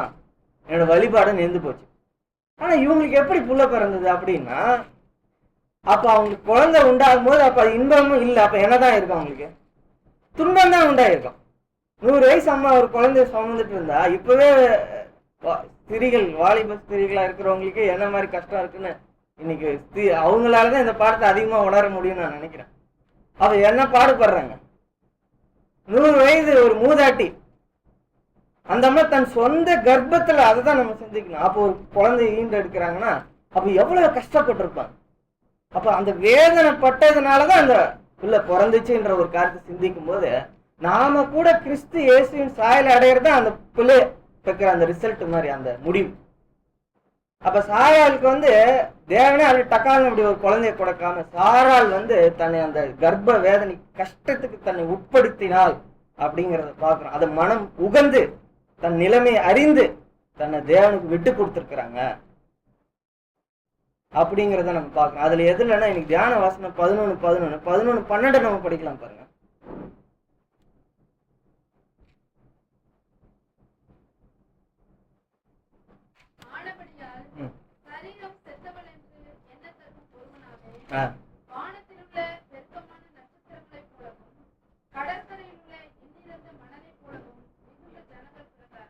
பாருங்க, இப்ப சரீரம் செத்துனா கர்ப்பம் செத்து போச்சுன்னு சொல்லக்கூடிய இந்த அம்மா மூலமா என்னென்னலாம் வந்திருக்கு பாருங்க. பின்னாடி காலத்துல எவ்வளவு பெரிய சந்ததிகள் உருவாயிருக்கு. இது காரணம் என்னன்னு நம்ம பார்த்தோம் அப்படின்னா, அந்த கர்ப்பத்துல அவங்க அந்த சுமந்து இருக்கிறாங்க. அப்ப அந்த வேதனையை அடைஞ்சு, இதுதான் பலி. பலி செலுத்தும் போது அந்த துன்பம் உண்டாகும், அந்த கஷ்டம் வரும். இப்படி கஷ்டப்படாம நமக்கு குழந்தை பிறக்கல சாராளுக்கு. தன்னை கஷ்டத்துக்கு தான் விரும்பி தன்னை விட்டு கொடுத்தார். அத போல இயேசு கிறிஸ்துவின் சாயலை அடையணும்னு சொல்லும் போது இன்னைக்கு நம்ம சாராள்கிட்ட இருந்து கற்றுக்கொண்ட பாடம் அதுதான். சாராள் அப்படியே கொண்டு போய் தேவன் ஒரு குழந்தை கொடுக்காம தன் கஷ்டத்துக்கு தன்னை விட்டு கொடுத்தது போல நாமளும் அந்த பலியின் வாழ்க்கைன்னு சொல்லும் போது அப்படி பாவத்தை வெறுக்கும் போது நமக்கு கஷ்டம் வரும். சத்தியத்தை நாம் கை கொள்ளும் போது நமக்கு துன்பம் வரும். நீங்க சத்தியத்தை சொல்லும் போது துன்பப்படுத்தப்படுவீர்கள். சத்தியத்தை கை கொள்ளும் போது நீங்க வெறுக்கப்படுவீங்க. இந்த வேதனை தான் எதை கொடுக்கும்? பிள்ளைய பெக்க வச்சு அந்த வலி தானே, அந்த வேதனை அடைஞ்சதானே குழந்தை 10 மாசம் கழிச்சு பிறந்திருக்கும். இந்த வேதனையே படாம எனக்கு பிள்ளை பிறக்கணும் ஒருவேளை நான் இது வரைக்கும் நம்ம நினைச்சிட்டு இருந்திருப்போம் அப்படின்னா அது தவறு. நம்ம வாரம் வாரம் அப்படியே போயிட்டு அப்படியே கேட்க இது இப்படிப்பட்டது வேதனையே இல்லையே. நம்மை பார்க்கல பேர் கிறிஸ்தவங்க எவ்வளவு வேதனைப்படுத்தப்படுறாங்க. 1 மணி நேரம் முட்டி போட்டுதான் நம்ம பிரேயர் பண்ணணும்னா என்ன அது கஷ்டம் இல்லையா? ஆனா தேவன் அப்படிப்பட்ட இதெல்லாம் நம்ம விடுவிச்சுட்டா இருப்பாங்க. 21 நாள் உபவாசம் பண்ணணும், அது வேதனை இல்லையா? பீகாருக்கும் ஜார்க்கண்ட்லயும் போய் ஊழியம் பண்றாங்க, அது வேதனை இல்லையா? அதெல்லாம் வேதனை இல்லைன்னு தேவன் அதை தள்ளுறாரு. இப்படிப்பட்ட பலி எனக்கு பலி இல்லைன்னு சொல்லிட்டு பரிசுத்த ஆவியினால நீங்க பலி செலுத்தக்கூடிய பலிதான். அப்ப உங்களுடைய சொந்த வாழ்க்கையில நீங்க சத்தியத்தை கை கொள்ளும் போது நீங்க அடையிறக்கூடிய அந்த துன்பம் தான் சாரால் பட்ட அந்த கர்ப்ப வேதனை மாதிரி. அப்ப நம்ம சொந்த வாழ்க்கையில சத்தியத்தை கை கொள்ளும் போது நாம அடையக்கூடிய இந்த துன்பம் வீண் இல்லை. அதை நம்ம அதை புரிஞ்சுக்கணும். அது வேஸ்ட் கிடையாது. ஒரு அம்மா குழந்தை தன் வயிற்றுல சுமக்கும் போது படுற கஷ்டம் வேஸ்டா? அதனால 10 மாசம் கழிச்சு நல்ல ஒரு அழகான ஒரு குழந்தை பிறக்க போகுது தானே. அப்ப நம்மளுடைய வாழ்க்கையில சாரால இருக்கிற நம்ம வாழ்க்கையில நாம துன்பப்படுறோமே, கஷ்டப்படுறோமே, வேதனைப்படுறோமே, புறக்கணிக்கப்படுறோமே, அது வேஸ்டா? இதுதான் இன்னைக்கு தேவையா இருக்கு நமக்கு. இதை நாம இது விசுவாசம் கிடையாது, இது அறிவு, நாலேஜ். நம்ம கஷ்டப்பட்டோம்னா குழந்தை பிறக்கும். ஒரு அம்மா 10 மாசம் கஷ்டப்பட்டா பின்னாடி தனக்கு குழந்தை பிறக்க போகுதுன்றது ஒரு அறிவு. இந்த அறிவு இருந்தாதான் நம்ம விசுவாசம் நினைச்சு நிற்கும். இல்லைன்னா நான் எதுக்கு இந்த கஷ்டம்லாம் பண்ணணும், எனக்கு அவசியமே இல்லை அப்படின்னு சொல்லி நம்ம என்ன பண்ணணும். அப்ப தேவன் அதான் பலி. அப்ப ரோமர் 15:15 வாசித்து பாருங்க.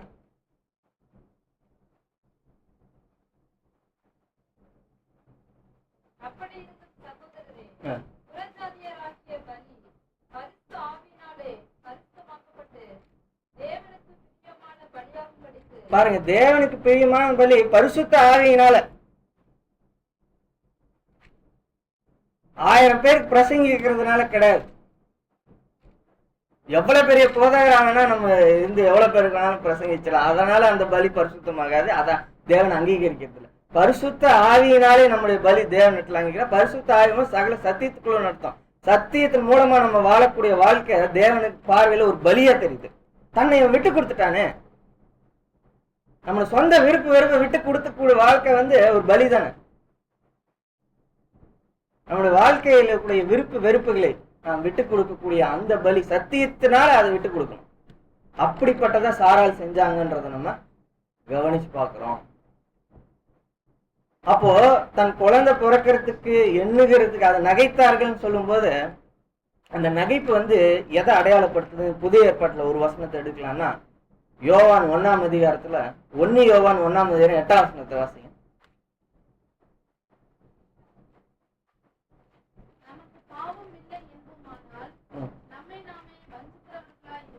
இப்ப பாருங்க, இதை எப்படி நம்ம கம்பேர் பண்ணலாம் அப்படின்னா, சாராளுக்கு தேவன் சொன்னப்போ தன்னோட நிலைமையை அவங்க அறிக்கையிட்டாங்க தேவனிடத்துல. எனக்கு எப்படி தன்னுடைய நிலையை, தன்னுடைய பலவீனத்தை, தன்னோட குறைய தேவனிடத்துல அவங்க என்ன பண்றாங்க? நான் இப்படி இருக்கேனே, 100 வயசான எனக்கு எதுவுமே இல்லையே, எப்படி குழந்தை பிறக்கும்? தேவனிடத்து தன் நிலையை காண்பித்தவங்களா இருக்கிறாங்க, இயலாமையை, தன்னோட பலவீனத்தை. இங்க புதிய ஏற்பாட்டுல நமக்கு என்ன சொல்லப்படுதுன்னா, முதல்ல நம்ம இடத்துல நாம் பாவின்னு உணரணும். நான் பிறப்புல ரொம்ப நல்லவன், இயேசு கிறிஸ்துவ போல இருக்கிறேன்னு சொன்னா ஒரு நாளும் என்ன பண்ண முடியாது. அப்போ எனக்கு இந்த தகுதி இருக்கு அப்படின்னு நம்ம பார்த்தோம்னால், நம்ம பரிசுத்தம் அடையக்கூடிய தகுதி நமக்குள்ளேயே வரல, நம்ம கிட்ட இல்ல. நம்ம பாவின்னு முதல்ல என்ன பண்ண வேண்டியதா இருக்கு? நம்ம ரியலைஸ் பண்ண வேண்டியதா இருக்கு. சாராளும் தன் நிலையை ரியலைஸ் பண்ணாங்க. எனக்கு என்ன இல்லை, குழந்தை பிறக்க சாத்தியமே இல்லை தேவனே அப்படின்னு சொல்லும் போது, அப்ப தேவன் சொல்றாரு சாத்தியம் இல்லதான், ஆனா உனக்கு குழந்தை பிறக்கும். அதான் கடைசியா எபிரேயர் 6ஆம் அதிகாரத்துல அந்த வசனத்தை வாசிக்கும் போது, நான் என் தலையில சத்தியம் பண்றேன்னு சொல்ற மாதிரி தேவன் சொல்றாரு, நான் ஆணையிட்டு சொல்றேன். அப்ப தேவனே ஆணையிட்டு ஒரு பிள்ளை பிறக்கும்னு சொன்ன பிற்பாடு அது பிறக்குமா பிறக்காதா? இப்ப நாம கூட என்ன பண்றோம், ஒரு சிஎம் இருக்காரு, ஒரு கலெக்டர் இருக்காரு, ஒரு பிரைம் மினிஸ்டர் இருக்காரு, பர்சனலா அவங்களை பார்த்து உங்களுக்கு நான் இந்த வேலை வாங்கி தரேன்னு சொல்லிடுறாரு, சீஃப் மினிஸ்டர் சொல்லிடுறாருன்னு வச்சுக்கோ. நான் உங்களுக்கு தமிழ்நாடு கவர்மெண்ட்ல இந்த தாம்பரம் தாசில்தார் ஆபீஸ்ல பிரதர் ஆஸ்லி நான் உங்களுக்கு ஒரு வேலையை வாங்கி தரேன்னு சிஎம் உங்களுக்கு சொல்லிடுறாரு. நீங்க அப்பவும் இது எப்படி இதெல்லாம் சாத்தியம்னு நினைப்பீங்களா? அந்த இடத்துல நீங்க கவனிச்சு பாத்தீங்கன்னா, நமக்கு தேவன் சொல்றாரு, மகா பெரிய தேவன் சாராளை போல அழைக்கப்பட்ட நம்ம இடத்துல தேவன் என்ன வாக்கு பண்றாருன்னா, அதான் சொல்றாரு பாருங்க, வாக்கு என்ன பண்ணாருன்னு பாருங்க, குமாரனுடைய சாயல் கோப்பா மாறுறது தானே காடு, அதான் வாக்கு பண்ணிருக்கு. அதுல எவ்வளவு உண்மையா இருக்கிறேன்னு சொல்றதுக்கு அது ப்ராமிஸ் பண்றாரு. நான் எவ்வளவு தூரம் இதை நான் கீப் அப் பண்ணுவேன், எவ்வளவு தூரம் நான் அதை நிறைவேற்றுவேன்னு சொல்றதுக்கு நானே உனக்கு இது தரேன் அப்படின்னு சொல்லிடுறாரு. அப்ப நம்ம பார்க்கும்போது வானத்தையும் பூமியும் அண்ட சராசரத்தையும் காணப்படுவதும் காணப்படாதவைகளையும் நம்முடைய இருதயத்தின் துடிப்பு எத்தனை, அதாவது நம்மை நாமே உணர்ந்தோமானால் தேவன் எவ்வளவு பெரிய ஆளு நமக்கு புரியும். நாம நம்மளே ரியலைஸ் பண்றது இல்லை, ஏன்னா நமக்கு இன்னைக்கு டைம் இல்லை அதுக்கு. நம்முடைய இருதயம் இருக்கு பாருங்க, அது ஒரு நிமிஷத்துக்கு எத்தனை வாட்டி துடிக்குதுங்க? 72ங்க, 72, அதுக்கு மேல கூட சில சொல்லி 72. அதாவது ஒரு நிமிஷத்துக்கு எத்தனை செகண்ட்? 60 செகண்ட். அப்போ இப்படின்ற நேரத்தை விட ஃபாஸ்டா துடிச்சிட்டு இருக்கு இல்லைங்களா? ஒரு செகண்டுக்கு ஒண்ணுனா கூட 60 வாட்டி தான் துடிக்கணும் ஒரு நிமிஷத்துக்கு, ஆனா 72 வாட்டினா அதுக்கு அதை விட வேகமா துடிச்சிட்டு இருக்கு. அப்போ ஒரு நிமிஷத்துக்கு 72 வாட்டி துடிக்குதுன்னா அப்போ 1 மணி நேரத்துக்கு கணக்குல வீக்கிங் இருக்குது. அப்போ 1 மணி நேரத்துக்கு எவ்வளவு சொல்லிட்டேன் வீக்குன்னு சொல்லுங்க. அப்ப 420 வாட்டி போகுது இப்பதான் நினைக்கிறேன். 4 × 7 420, அப்ராக்சிமேட்டா 420, 10 நிமிஷத்துக்கு 420, 4200. 1 மணி நேரத்துக்கு 4200 ஒரு நாளைக்கு எவ்வளவு? 20 வாட்டினா கூட 4200 × 20னா என்னங்க பர் டேக்கு எவ்வளவு சார்? 1 மணி நேரத்துக்கு 1 lakh கிட்ட வரும்போது ஒரு நாளைக்கு நம்மளுடைய இருதயம் 1 லட்சம் வாட்டி துடிக்குது. இதை நம்ம கவனிச்சிருக்கணும். நம்ம கிட்ட இருதயம் டப்பு டப்பு டப்புன்னு 1 lakh டைம்ஸ் ஒரு நாளைக்கு துடிக்குது. ஒரு மாசத்துக்கு 30 லட்சம், ஒரு வருஷத்துக்கு பார்த்தோம்னா 3 பார்த்தா கூட 3,40,00,000 தடவை ஒரு வருஷத்துக்கு துடிக்குது. இன்னும் நீங்க 10 வருஷத்துக்கு போட்டு பார்த்தீங்கன்னா 30 கோடியே ஏதோ போகும். இதுல 5 செகண்ட் இருந்துட்டு அவனுக்கு ஹார்ட் அட்டாக் தெரியுங்களா? ஒரு இத்தனை வாட்டி துடிக்கக்கூடிய இந்த இருதயம் 5 செகண்ட் துடிக்கலன்னா அதுக்கு பேர் தான் ஹார்ட் அட்டாக். இப்ப யோசிச்சு பாருங்க, நாம இப்ப உயிரோட வாழ்ந்துட்டு இருக்குமே இது நம்மளாலயா? இந்த இருதய துடிப்பை நாம மறக்கவே முடியாது. ஏன்னா அதனாலதான் அந்த எக்ஸாம் நம்ம யோசிச்சுட்டே இருக்கலாம்.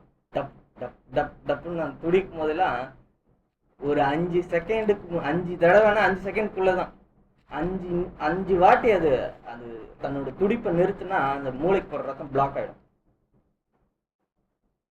இது 2 வாட்டி வந்தாலே சிலவங்க உயிரோடு இருக்கிறது இல்லை. இத்தனை கோடி அது தொடர்ந்து துடிக்கிற அந்த இருதயம் ஒரு சில வினாடிகள் அது துடிப்பை நிறுத்திடுச்சுன்னா அந்த மனுஷனோட உயிர் போயிடும், இறந்து போயிடும். இதுதான் நம்மளோட நிலைமை. தேவனை யோசிச்சு பாருங்க, இப்படிப்பட்ட நமக்குள்ள இவ்வளவு வாட்டி துடிப்பை அவர் ஏற்படுத்தி நம்ம உயிரோடு வச்சிருக்கக்கூடிய இந்த மாபெரும் தேவன், இவருக்கு மேல எந்த சக்தியும் இல்லை. அப்ப அவர் சொன்னா அது நிறைவேற்றக்கூடிய வல்லமை பொருந்திய தேவன் நம்மளை பார்த்து, சாராளுக்கு வாக்கு பண்ணி அதை நிறைவேற்றின தேவன் நம்மளை பார்த்து என்ன சொல்றாருன்னா, நாம நகைக்கக்கூடியவர்களா இருக்கிறோம். நான் ஒரு பாவி, என்னிடத்தில் பாவம் இல்லைன்னு எப்படி சொல்றது? என்னிடத்துல கிறிஸ்து இயேசுக்கு ஒப்பான எந்த ஒரு குணலட்சணமும் இல்லையே. என்னோட பிறப்பே ரொம்ப மோசமா இருக்கே, என் பிறப்பிலேயே பொய் இருக்கே. பொய் சொல்ல நாம யாரும் என்ன பண்றது இல்லை, குழந்தைங்களுக்குலாம் அது தானாவே வந்துடும் எல்லாம். அதெல்லாம் நம்ம பிளட்ல இருக்கு. சோ அதுதான் அந்த சாராளுடைய நகைப்பு எதை நமக்கு அர்த்தப்படுத்துதுன்னு பார்த்தோம்னா நம்முடைய இயலாம அர்த்தப்படுத்துது. ஆனா சாராள்கிட்ட கத்துக்கிற பாடம் என்னன்னா, அந்த சிரிச்சுட்டு அப்படியே போயிடலையே. ஆனா என்ன பண்ணிருக்கிறாங்க, தன்னுடைய இயலாமையும் மீறி தேவனுடைய வாக்கு மேல நம்பி இருக்கிறாங்கன்னா அதுக்கு பேர் தான் அவ்வளவு பெரிய விசுவாசம் பாரு. தனக்கு குழந்தை பிறக்காதுன்னு டாக்டர் பரிசோதனை செஞ்சு சொல்ல தேவையில்லை. ஒரு 30 வயசு பொண்ணுக்கு பிறக்கலன்னா டாக்டர்கிட்ட கூட்டு போய் பிறக்காதுன்னு டாக்டர் சொன்னா அப்ப கூட என்ன சொன்ன, டாக்டர் சொல்லிட்டா என்ன, உனக்கு என்ன வயசு, இன்னும் எவ்வளவு காலம் இருக்கு உனக்கு பிள்ளை பிறக்கிறதுக்கு சொல்லலாம். ஆனா 100 வயசு ஒரு கிழவிக்கு டாக்டர் பரிசோதனை பண்ணி உனக்கு குழந்தை பிறக்காதுன்னு நம்ப வேண்டியது இருக்கா? தனக்கு தெரியும். இப்படி தன்னுடைய நிலைமையை அறிந்து தன்னுடைய நிலைமையும் மீறி தனக்கே நல்லா தெரிஞ்சும் தேவன் வாக்கு பண்ணிருக்கிறாரு. அவர் தலை மேல சத்தியம் பண்ணி சொல்லியிருக்காரு, தனக்கு மேல ஒருவரும் இல்லாத இருந்தும் தானே ஆணையிட்டாருன்னு அதான் அதோட அர்த்தம். நான் உனக்கு வாக்கு பண்ணதை தருவேன் அப்படின்னு நம்ம சொன்ன பிற்பாடும் தேவன் தரதை தரட்டும் என்பது நம்ம பாட்டுக்கு இருப்போம் அப்படின்னு நம்ம சொல்லுவோமானால் தேவன் அதான் சொல்லு, அவருக்கு எரிச்சலை மூட்டலாமான்னு இருக்கு. அதாவது தேவன் இதை நான் வாக்கு பண்ணியிருக்கேன் உனக்கு புள்ள பிறக்கும்னு சொல்லிட்ட பிற்பாடு நீங்க பார்த்து தரதை தாங்க ஆண்டவர அப்படின்னு சொன்னா எப்படி இருக்குது? நான் அத சொல்றாரு, நம்பிக்கை நம்ம பார்க்கும்போது பரம அழைப்பு பந்தய பொரு இலக்குன்னு ஒண்ணு தேவன் பிக்ஸ் பண்ணி அவரு தான் வைக்கிறாரு. அந்த இலக்கை இயேசு கிறிஸ்துவ சாயல்ன்ற அந்த இலக்கை நாம பிக்ஸ் பண்ணியிருந்தா நம்ம யோசிக்கலாம். தேவன் பிக்ஸ் பண்ணி இதுதான் உனக்கு கொடுக்கப்பட்ட இலக்கு, இதை நீ அடையும்படியே நான் உனக்கு வாக்கு பண்ணியிருக்கிறேன், உன்னோட நிலைமை அறிந்து நீ என்னை விசுவாசித்து நீ கிரியை செய்வான அதை பெற்றுக்கொள்ளான்னு சொல்லும் போது மறுபடியும் நீங்க கொடுக்கறத கொடுங்க அப்படின்னு நாம் சொல்லுவாருன்னா ஒரு நாள் நம்ம என்ன பண்ண முடியும்? அதான் அவருக்கு ஒரு பாயிண்ட் சொன்னாங்க, நம்ம மனதுல முதல் பிக்ஸ் பண்ண எதையுமே நான் பொய் சொல்லக்கூடாது திருடக்கூடாதுன்னு நம்ம செயல முன்னாடி மனசுல நம்ம என்ன பண்ண வேண்டியதா இருக்கு, அதை பிக்ஸ் பண்ண வேண்டியதா இருக்கு. இன்னைக்கு பாடத்துல கூட சாராள போல நம்ம என்ன பண்ணணும், நம்ம மனசுல தேவன் வாக்கு பண்ணாரு அது நிச்சயமா நடக்கும் பிக்ஸ் பண்ணணும். நம்ம பரிசுத்தத்துக்கு ஏதுவா வழி நடத்துவார், நம்ம பாவத்தை கொஞ்சம் கொஞ்சமா நீக்குவார்னு நம்ம மனதுல நம்ம பிக்ஸ் பண்ணல அப்படின்னா எப்படி நம்ம செயல நடக்கும்? நாமெல்லாம் இப்படிதான் இருந்துகிட்டே இருப்போம். அப்படின்னு நம்முடைய மனதுல என்ன இருந்தா நம்ம ஒரு நாள் என்ன பண்ண முடியாது, முடியாது. அப்படி இருப்போமானால் இந்த கடைசி கால சபையை குறித்து வெளிப்படுத்தல அந்த ஒரு இதுல வாசிக்கலாம் பாருங்க, 3ஆம் அதிகாரத்துல 14ஆம் வசனத்துல நம்ம வாசிக்கலாம்.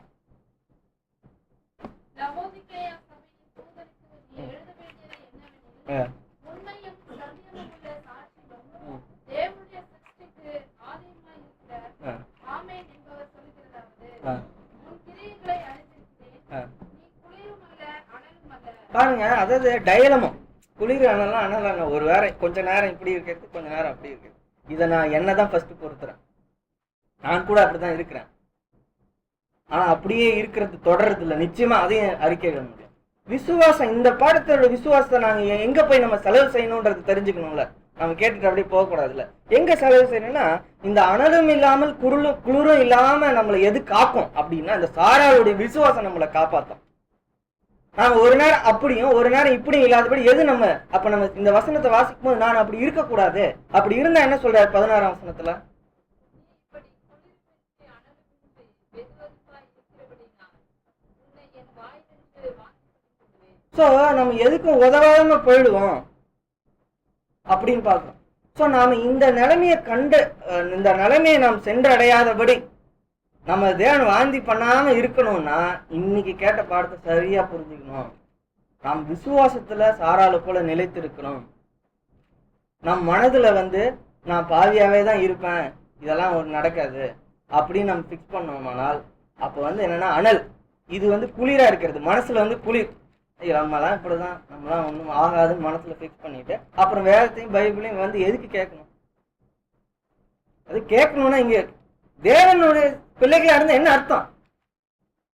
அப்ப சொல்ற, நீ தேவனுடைய பிள்ளையா அனலா இருக்கிற, ஆனா உன் மனசுலயே அதுக்கேத்த என்ன இல்லையப்பா, குளிரா இருக்கே, உன்னை யூஸ் பண்ண முடியல என்னால. அப்ப இன்றைக்கு பாடம் எங்க கரெக்டா நமக்கு அதை நம்ம பயன்படுத்துறதுக்கு நாம பார்க்கும்போது, இன்னைக்கு நாம் பெற்றுக்கொண்ட இந்த சத்தியத்தை, இந்த விசுவாசத்தை நாம் குளிராகாதபடி நம்மளை அனலாவே வச்சுக்கணும்னா, சாராளுடைய விசுவாசம் பாருங்க. ஒரு பெண்மணியா இருந்தோம், தேவன் அவங்க மூலியமா இன்னைக்கு வரக்கூடிய சபைக்கு இவ்வளவு பெரிய விஷயத்த வச்சிருக்கிறாருன்னா எவ்வளவு சந்தோஷப்பட வேண்டிய விஷயமா இருக்கு, எவ்வளவு ஆச்சரியமா இருக்கு. அப்ப சாராளுடைய அந்த விசுவாசத்தை நாம நம் குளிர மாதிரி இருக்குன்னா என்ன அர்த்தம்னா, நம்ம விசுவாசத்தை இழந்துட்டு நாமெல்லாம் இப்படிதான் இருப்போம், இனிமே நம்மளாலாம் இயேசு கிறிஸ்து அடைய முடியாதுன்னு ஒரு எண்ணம் வருதுன்னா டக்குன்னு சாராளை தூக்கி வைக்கணும். அந்த இடத்துல சாராளோட விசுவாசம் நம்ம பயன்படுத்தணும். சாராள் எப்படி தன்னுடைய நிலைமை அறிந்து நகைத்தும், ஆனால் அப்படியே இல்லாம தேவன் நிச்சயமா வாக்கு பண்ணதை நிறைவேற்றுவார்னு விசுவாசத்தை போல நாம் நிலைமை இப்படி இருந்தாலும் கூட அப்பதான் பாவத்தை அறிக்கையிட்டு விட்டு விடுகிறோம், வாழ்வடைவான். அடுத்த நிமிஷம் அதுதான் கிருபை, அதான் கிருபையின் காலம். இதுதான் இயேசு கிறிஸ்து மூலம் உண்டான கிருபை. நீங்கள் உண்மை இல்லாத இருந்து நான் உண்மையா இருக்கிறேன் என்ன அர்த்தம்? அதோட பொருள் சில நேரம் இதுக்குதான் உன்னை அழைச்சிருக்கிறேன், ஆனா நீ தப்பு செஞ்சா கூட நீ உண்மை இல்லாம போயிடுற, அந்த இடத்துல ஒரு பாவத்தை செஞ்சிடற.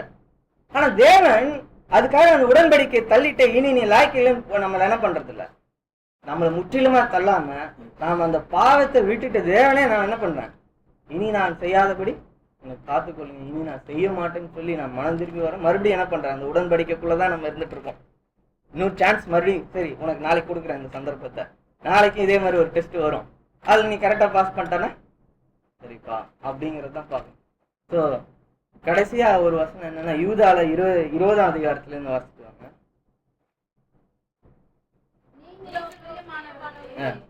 உங்கள் மகா பரிசுத்தமான விசுவாசத்தின் உங்களை உறுதிப்படுத்திக் கொண்டு பரிசுத்த ஆவிக்குள் பாருங்க, மகா பரிசுத்தமான விசுவாசத்தின் மேல் உறுதிப்படுத்திக் கொண்டு. ஏன் அப்படின்னா, நாம கரை திரை அற்றவர்களா இருந்தாலும் தேவனுடைய ராஜ்யத்துக்குள்ள கிறிஸ்துவின் மனவாட்டி கோப்பான அந்த இடத்துக்கு போக முடியும். எதுக்குன்னா, இந்த சாரால அந்த எகிப்து தேசத்துல விட்டோம்னா இந்த புருஷன் ஏன் என்ன மனைவின்னு சொல்ல வேணாம்னு சொன்னார் அப்படின்னு நம்ம அதை சிந்திச்சு பார்க்கும்போது, நீ என்னோட சகோதரின்னு சொல்லிக்கிட்டா நீ காப்பாற்றப்பட்டுருவ, ஆனா நீ என்னோட மனைவின்னு சொன்னா நீ காப்பாற்றப்பட முடியாது. உன்னால நீ அழிச்சுப்ப, நீயும் கரைப்படுத்திப்ப, நீ பார்வோனுக்கு நீ மனைவி ஆயிடுவ, எண்ணெயும் இல்லாதபடி அழிச்சு போட்டுருவ. அப்போ இந்த இடத்துல இப்ப நாம எங்க வாழ்ந்துட்டு இருக்கோம்? நாம இப்ப எங்க வாழ்ந்துட்டு இருக்கோம்? ஆபிரகாமோட இருந்துட்டு இருக்கோம். இப்ப நாம இயேசு கிறிஸ்துவோட வாழ்ந்துட்டு இருக்கோம். நாம புருஷன் விட்டுட்டு போயிட்டாரு. தட் மீன்ஸ் என்னன்னா, அங்க அந்த நிழல் பொருள் இங்க இருக்கு. அப்ப நம்ம கிட்ட புருஷன் கொடுக்க ஒரே அட்வைஸ் என்னன்னா, நீ இந்த இடத்துல சகோதரின்னு மட்டும் சொல்லு, என்னோட மனைவின்னு என்ன பண்ணிடாத, உரிமை கொண்டாடிடாதுன்னு சொல்ற. அப்ப நாம இந்த இடத்துல என்ன பண்ண வேண்டியது, நாம இங்க மனைவியா, நம்ம ஆபிரகாம் இயேசு கிறிஸ்துவின் மனைவியா இந்த எகிப்து தேசத்துல நம்ம நடந்து கூடாது. இயேசு கிறிஸ்துவின் சகோதரியா தான் நம்ம இப்ப நடந்துக்கணும். மனைவியா இயேசு கிறிஸ்துவோட சேருகிறனால நம்ம மனைவி ஆயிடும். அப்பனா அதோட பொருள் என்ன அப்படின்னா, இன்னைக்கு பிரபஞ்சத்தின் தேவனான இந்த சாத்தான் கூடிய இந்த ராஜ்யத்துல வாழ்ற நாம கிறிஸ்துவின் மனைவிக்குரிய அந்த ஸ்தானத்தை நாம் எடுத்துக்க கூடாது. பேர் கிறிஸ்துவர்களாகி அவர்கள் அதை எடுத்துட்டாங்க. இயேசுவே இந்தியாவை ரட்சியும் சொல்லி இயேசு கிறிஸ்துவின் மனைவி செய்ய வேண்டிய வேலை இல்லைங்களா? இயேசு கிறிஸ்துவின் மனைவிக்கு கொடுக்கப்பட்ட அவங்க தானே திருத்த போறாங்க. சபையாகிய அந்த மனைவி தானே, இயேசு கிறிஸ்துவின் மனைவி தானே முழு உலகத்தையும் தன்னுடைய திருத்தக்கூடிய அந்த வேலையை எப்ப தர போறாரு? இப்பயா? இப்ப நாம சகோதரியா இருக்கிறோம் இயேசு கிறிஸ்து.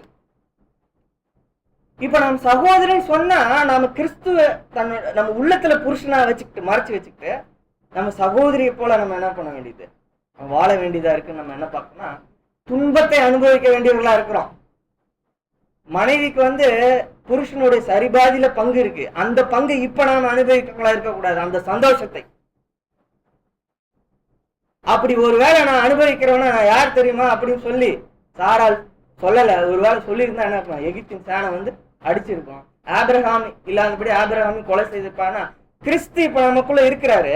நான் இயேசு கிறிஸ்துவனுடைய மனைவின்னு சொல்லி அது மாதிரி நான் நடந்தேன்னா நம்ம விட்டு கிறிஸ்து போயிடு அழிக்கப்பட்டுருவோம். சாத்தான் ஈஸியா எடுத்து போட்டுருவோம். நாம் கரையாக்கவும் பட்டுட்டோம். பார்வோனுக்கு சாரால் மனைவி ஆயிருப்பாங்க. நாமும் இந்த எகிப்தின் இந்த சாத்தானுடைய சேனைக்கு நாம என்ன ஆயிடுவோம்? இனி பேர் கிறிஸ்தவங்க யாருக்கு மனைவியா இருந்துட்டு இருக்காங்க? அவனுடைய கிரியைகளுக்கு அவங்க என்ன பண்ணிட்டு இருக்காங்க? செய்கிறதுனால, உடன்பட்டு இருக்கிறதுனால அவனுடைய காரியங்களுக்கு அவங்க சரிபாதி பங்குள்ளவர்களா ஆயிட்டாங்க.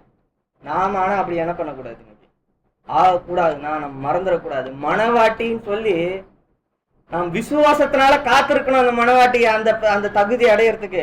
இப்பவே நான் மனவாட்டி ஆயிட்டேன்னு சொல்லி நம்ம என்ன பண்ணக்கூடாது, நம்ம அதுக்குரிய உரிமையும் ஸ்தானத்தையும் நாம் எடுத்துக்கொள்வோம். ஆனால் சாத்தான் என்ன பண்ணிடுவோம், நம்மள க்ளோஸ் பண்ணிடுவான்றது கூட அந்த சாரால் இடத்துல இருந்து நம்ம கற்றுக்கொள்ள கூடியதா இருக்கு. அதனால இன்னைக்கு இருக்கக்கூடிய இந்த பாடம் மிகுந்த ஒரு அதை வாசித்து யூதாவுடைய அந்த 20 வாசித்து இந்த மகா பரிசுத்தமான விசுவாசத்தை, தேவன் வாக்கு பண்ணியதை நிறைவேற்ற வரவராய் இருக்கிறார் என்று கூடிய இந்த விசுவாசத்தை நாம விட்டுடக்கூடாது. அடுத்து படிங்க. அது யூதால 20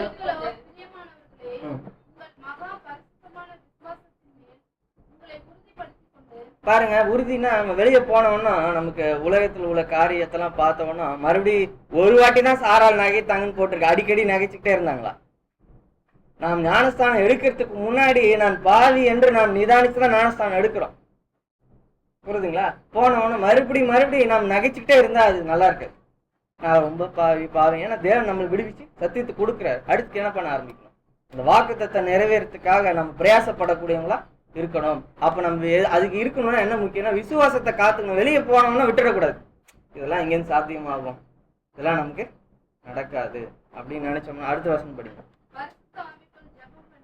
பாருங்க, பரிசுத்த ஆவிக்குள்னா நம்ம அந்த ஜபன்ற பாடத்தெல்லாம் பார்த்துக்கோம். அப்போ சத்தியத்தினால அது நம்ம பரிசுத்த ஆவினால் ஜபம் பண்ணும் போது அது மனவாட்டிக்குரிய காரியத்தை விசுவாசத்தோட மனதில் வச்சுக்கணும்.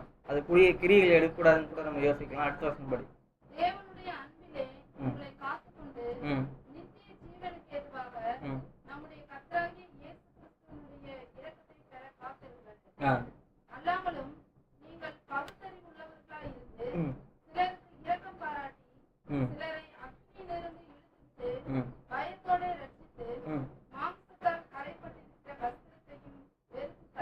பாருங்க, இன்னைக்கு சாராளுடைய இந்த விசுவாசத்தை நம்ம முழுசா நம்ம அடைஞ்சோமானால் இந்த வசனம் நம்ம வாழ்க்கை நிச்சயமா நிறைவேறும். நம்ம கரையெல்லாம் என்ன ஆகுதுங்க, நீக்கப்படுது. அடுத்த வசனம் படிங்க.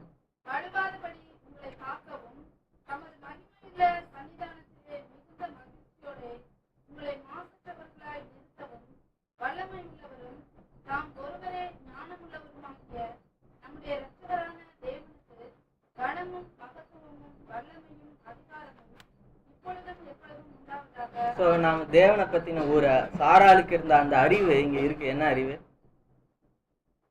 சாராளுக்கு இருந்த அந்த அறிவு தான் தேவன் மேல விசுவாசத்தை பெருகிச்சு. எந்த அறிவு? இங்க இந்த வாசிச்ச வசனத்துல அந்த அறிவு இருக்கு. வலுவாதபடி கரை நமக்கு தேவனை பத்தின இந்த அறிவு நம்மளை நிச்சயமா அவர் சுத்திகரித்து நிறுத்திடுவாரு. இது நடந்தே தீரும். இஸ்ரவேலுக்கு வாக்கு பண்ணின தேவன் அவரு தானியற்றவங்களை எகிப்திலே என்னால் முடியாதுன்னு கைவிட்டுட்டாரா? ஆனா இஸ்ரவேலர்களுக்கும் அந்த விசுவாசம் இல்லாம போயிடுச்சு.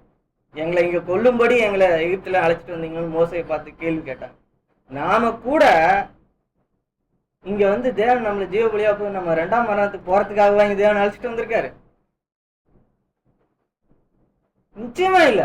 அப்படி போனதுன்னா யார் காரணம்? அது நம்ம தான் காரணமா இருப்போம். இஸ்ரவேல் மக்களுக்கு என்ன ஒரு விசுவாசம் இழந்துட்டாங்க, எந்த ஒரு அறிவு இல்லாம போயிடுச்சுன்னா, இவர் நம்மை கொண்டு சேர்க்க வல்லவரா இருக்கிறார், நம்மளை அழைச்ச தேவன் சொல்லி இந்த அறிவும் நம்பிக்கையும் அவங்களுக்கு இல்லை. இன்னைக்கு இருக்கக்கூடிய இந்த கரை திரை பாவம் நாசம் மோசம் நமக்குள்ளேயே இருக்கக்கூடிய பழைய மனுஷான இப்படிப்பட்ட ஒரு எதிரி இருக்கக்கூடிய இந்த சூழ்நிலையிலிருந்து தேவன் நம்மளை இயேசு கிறிஸ்துவின் ஒப்பான சாயலுக்கு அடையும்படி நம்மளை அழைச்சிருந்தாலும் நாம வந்து இது எப்படி ஆகும் என்று நாம் கேள்வி கேட்காதபடி தேவன் இதை செய்ய வல்லவரா இருக்கிறார், அவர் கரைதிரை அற்றவராக இருந்து நம்ம நடத்த வல்லவரா இருக்கிறான்னு சொல்லி இந்த அறிவியும் விசுவாசம் முதல்ல நம்ம மனசுல நல்லா எழுதி வச்சுக்கணும். அப்படி எழுதி வச்சிருப்போமானால் நம்முடைய கிரியைகள் மெல்ல மெல்ல தேவனுக்கு பிரியமானதாக மாறும் என்பதில் சந்தேகம் இல்லை. முதலாவது நானே இந்த காரியத்துல அதிகமா பேசினாலும் அதிகமா பலவீனமா இருக்கிறேன். என் உள்ளத்துல முதல்ல நான் அதிகமா அதை எழுதி கொள்வோம். கேட்ட நீங்களும் சத்தியத்தை இன்னைக்கு அற்புதமா நமக்கு நம்முடைய சகோதரர் மூலமா இன்னைக்கு தேவன் கொடுத்த இந்த ஆகாரத்துக்கு தேவனுக்கும் கொடுத்த சகோதரருக்கும் நான் நன்றி சொல்லி, நானும் கூட நாம் சபையாராக எழுத நின்று பாடல் எண் 95 நாம் பாடுவோம்.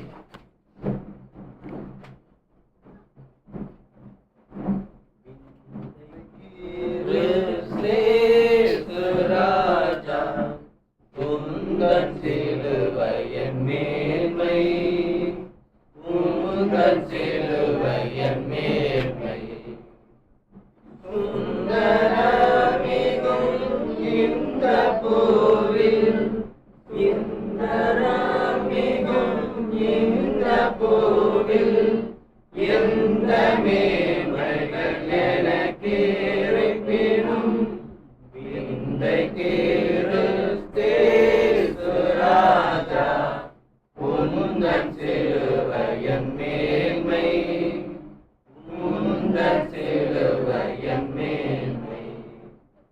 பிறந்த ஆஸ்தி உயர்ந்த கல்வி செல்வாக்குகள் மிக விருப்பினும் குருசை நோக்கி பார்க்க எனக்கு, குருசை நோக்கி பார்க்க எனக்கு உரிய பெருமை யாவும் அற்பமே. ராஜா உந்தன் சிலுவையின் மேன்மை, உந்தன் சிலுவையின் மேன்மை. உன் குருசே ஆசிக்கெல்லாம் ஊற்றமற்ற ஜீவநதியாம்,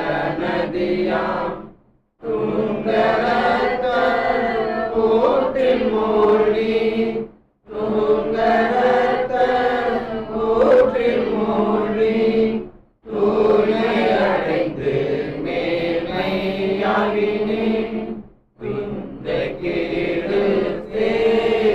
ராஜா உந்தன் சிலுவையின் மேன்மை, உந்தன் சிலுவையின் மேன்மை.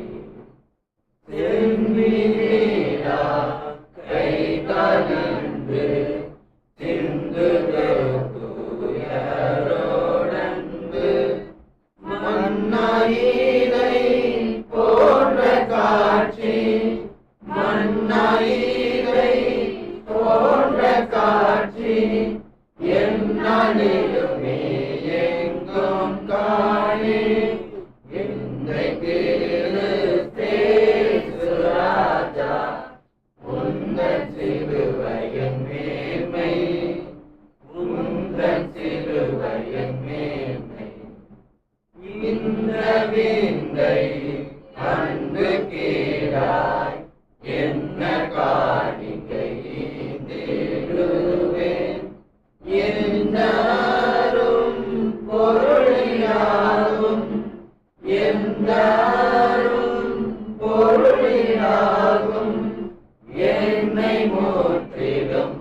வாக்களிக்கிறேன் இன்றைக்கு கிறிஸ்து ராஜா உந்தன் சிலுவையின் மேன்மை உந்தன் சிலுவையின் மேன்மை. இப்பொழுதும் மதிய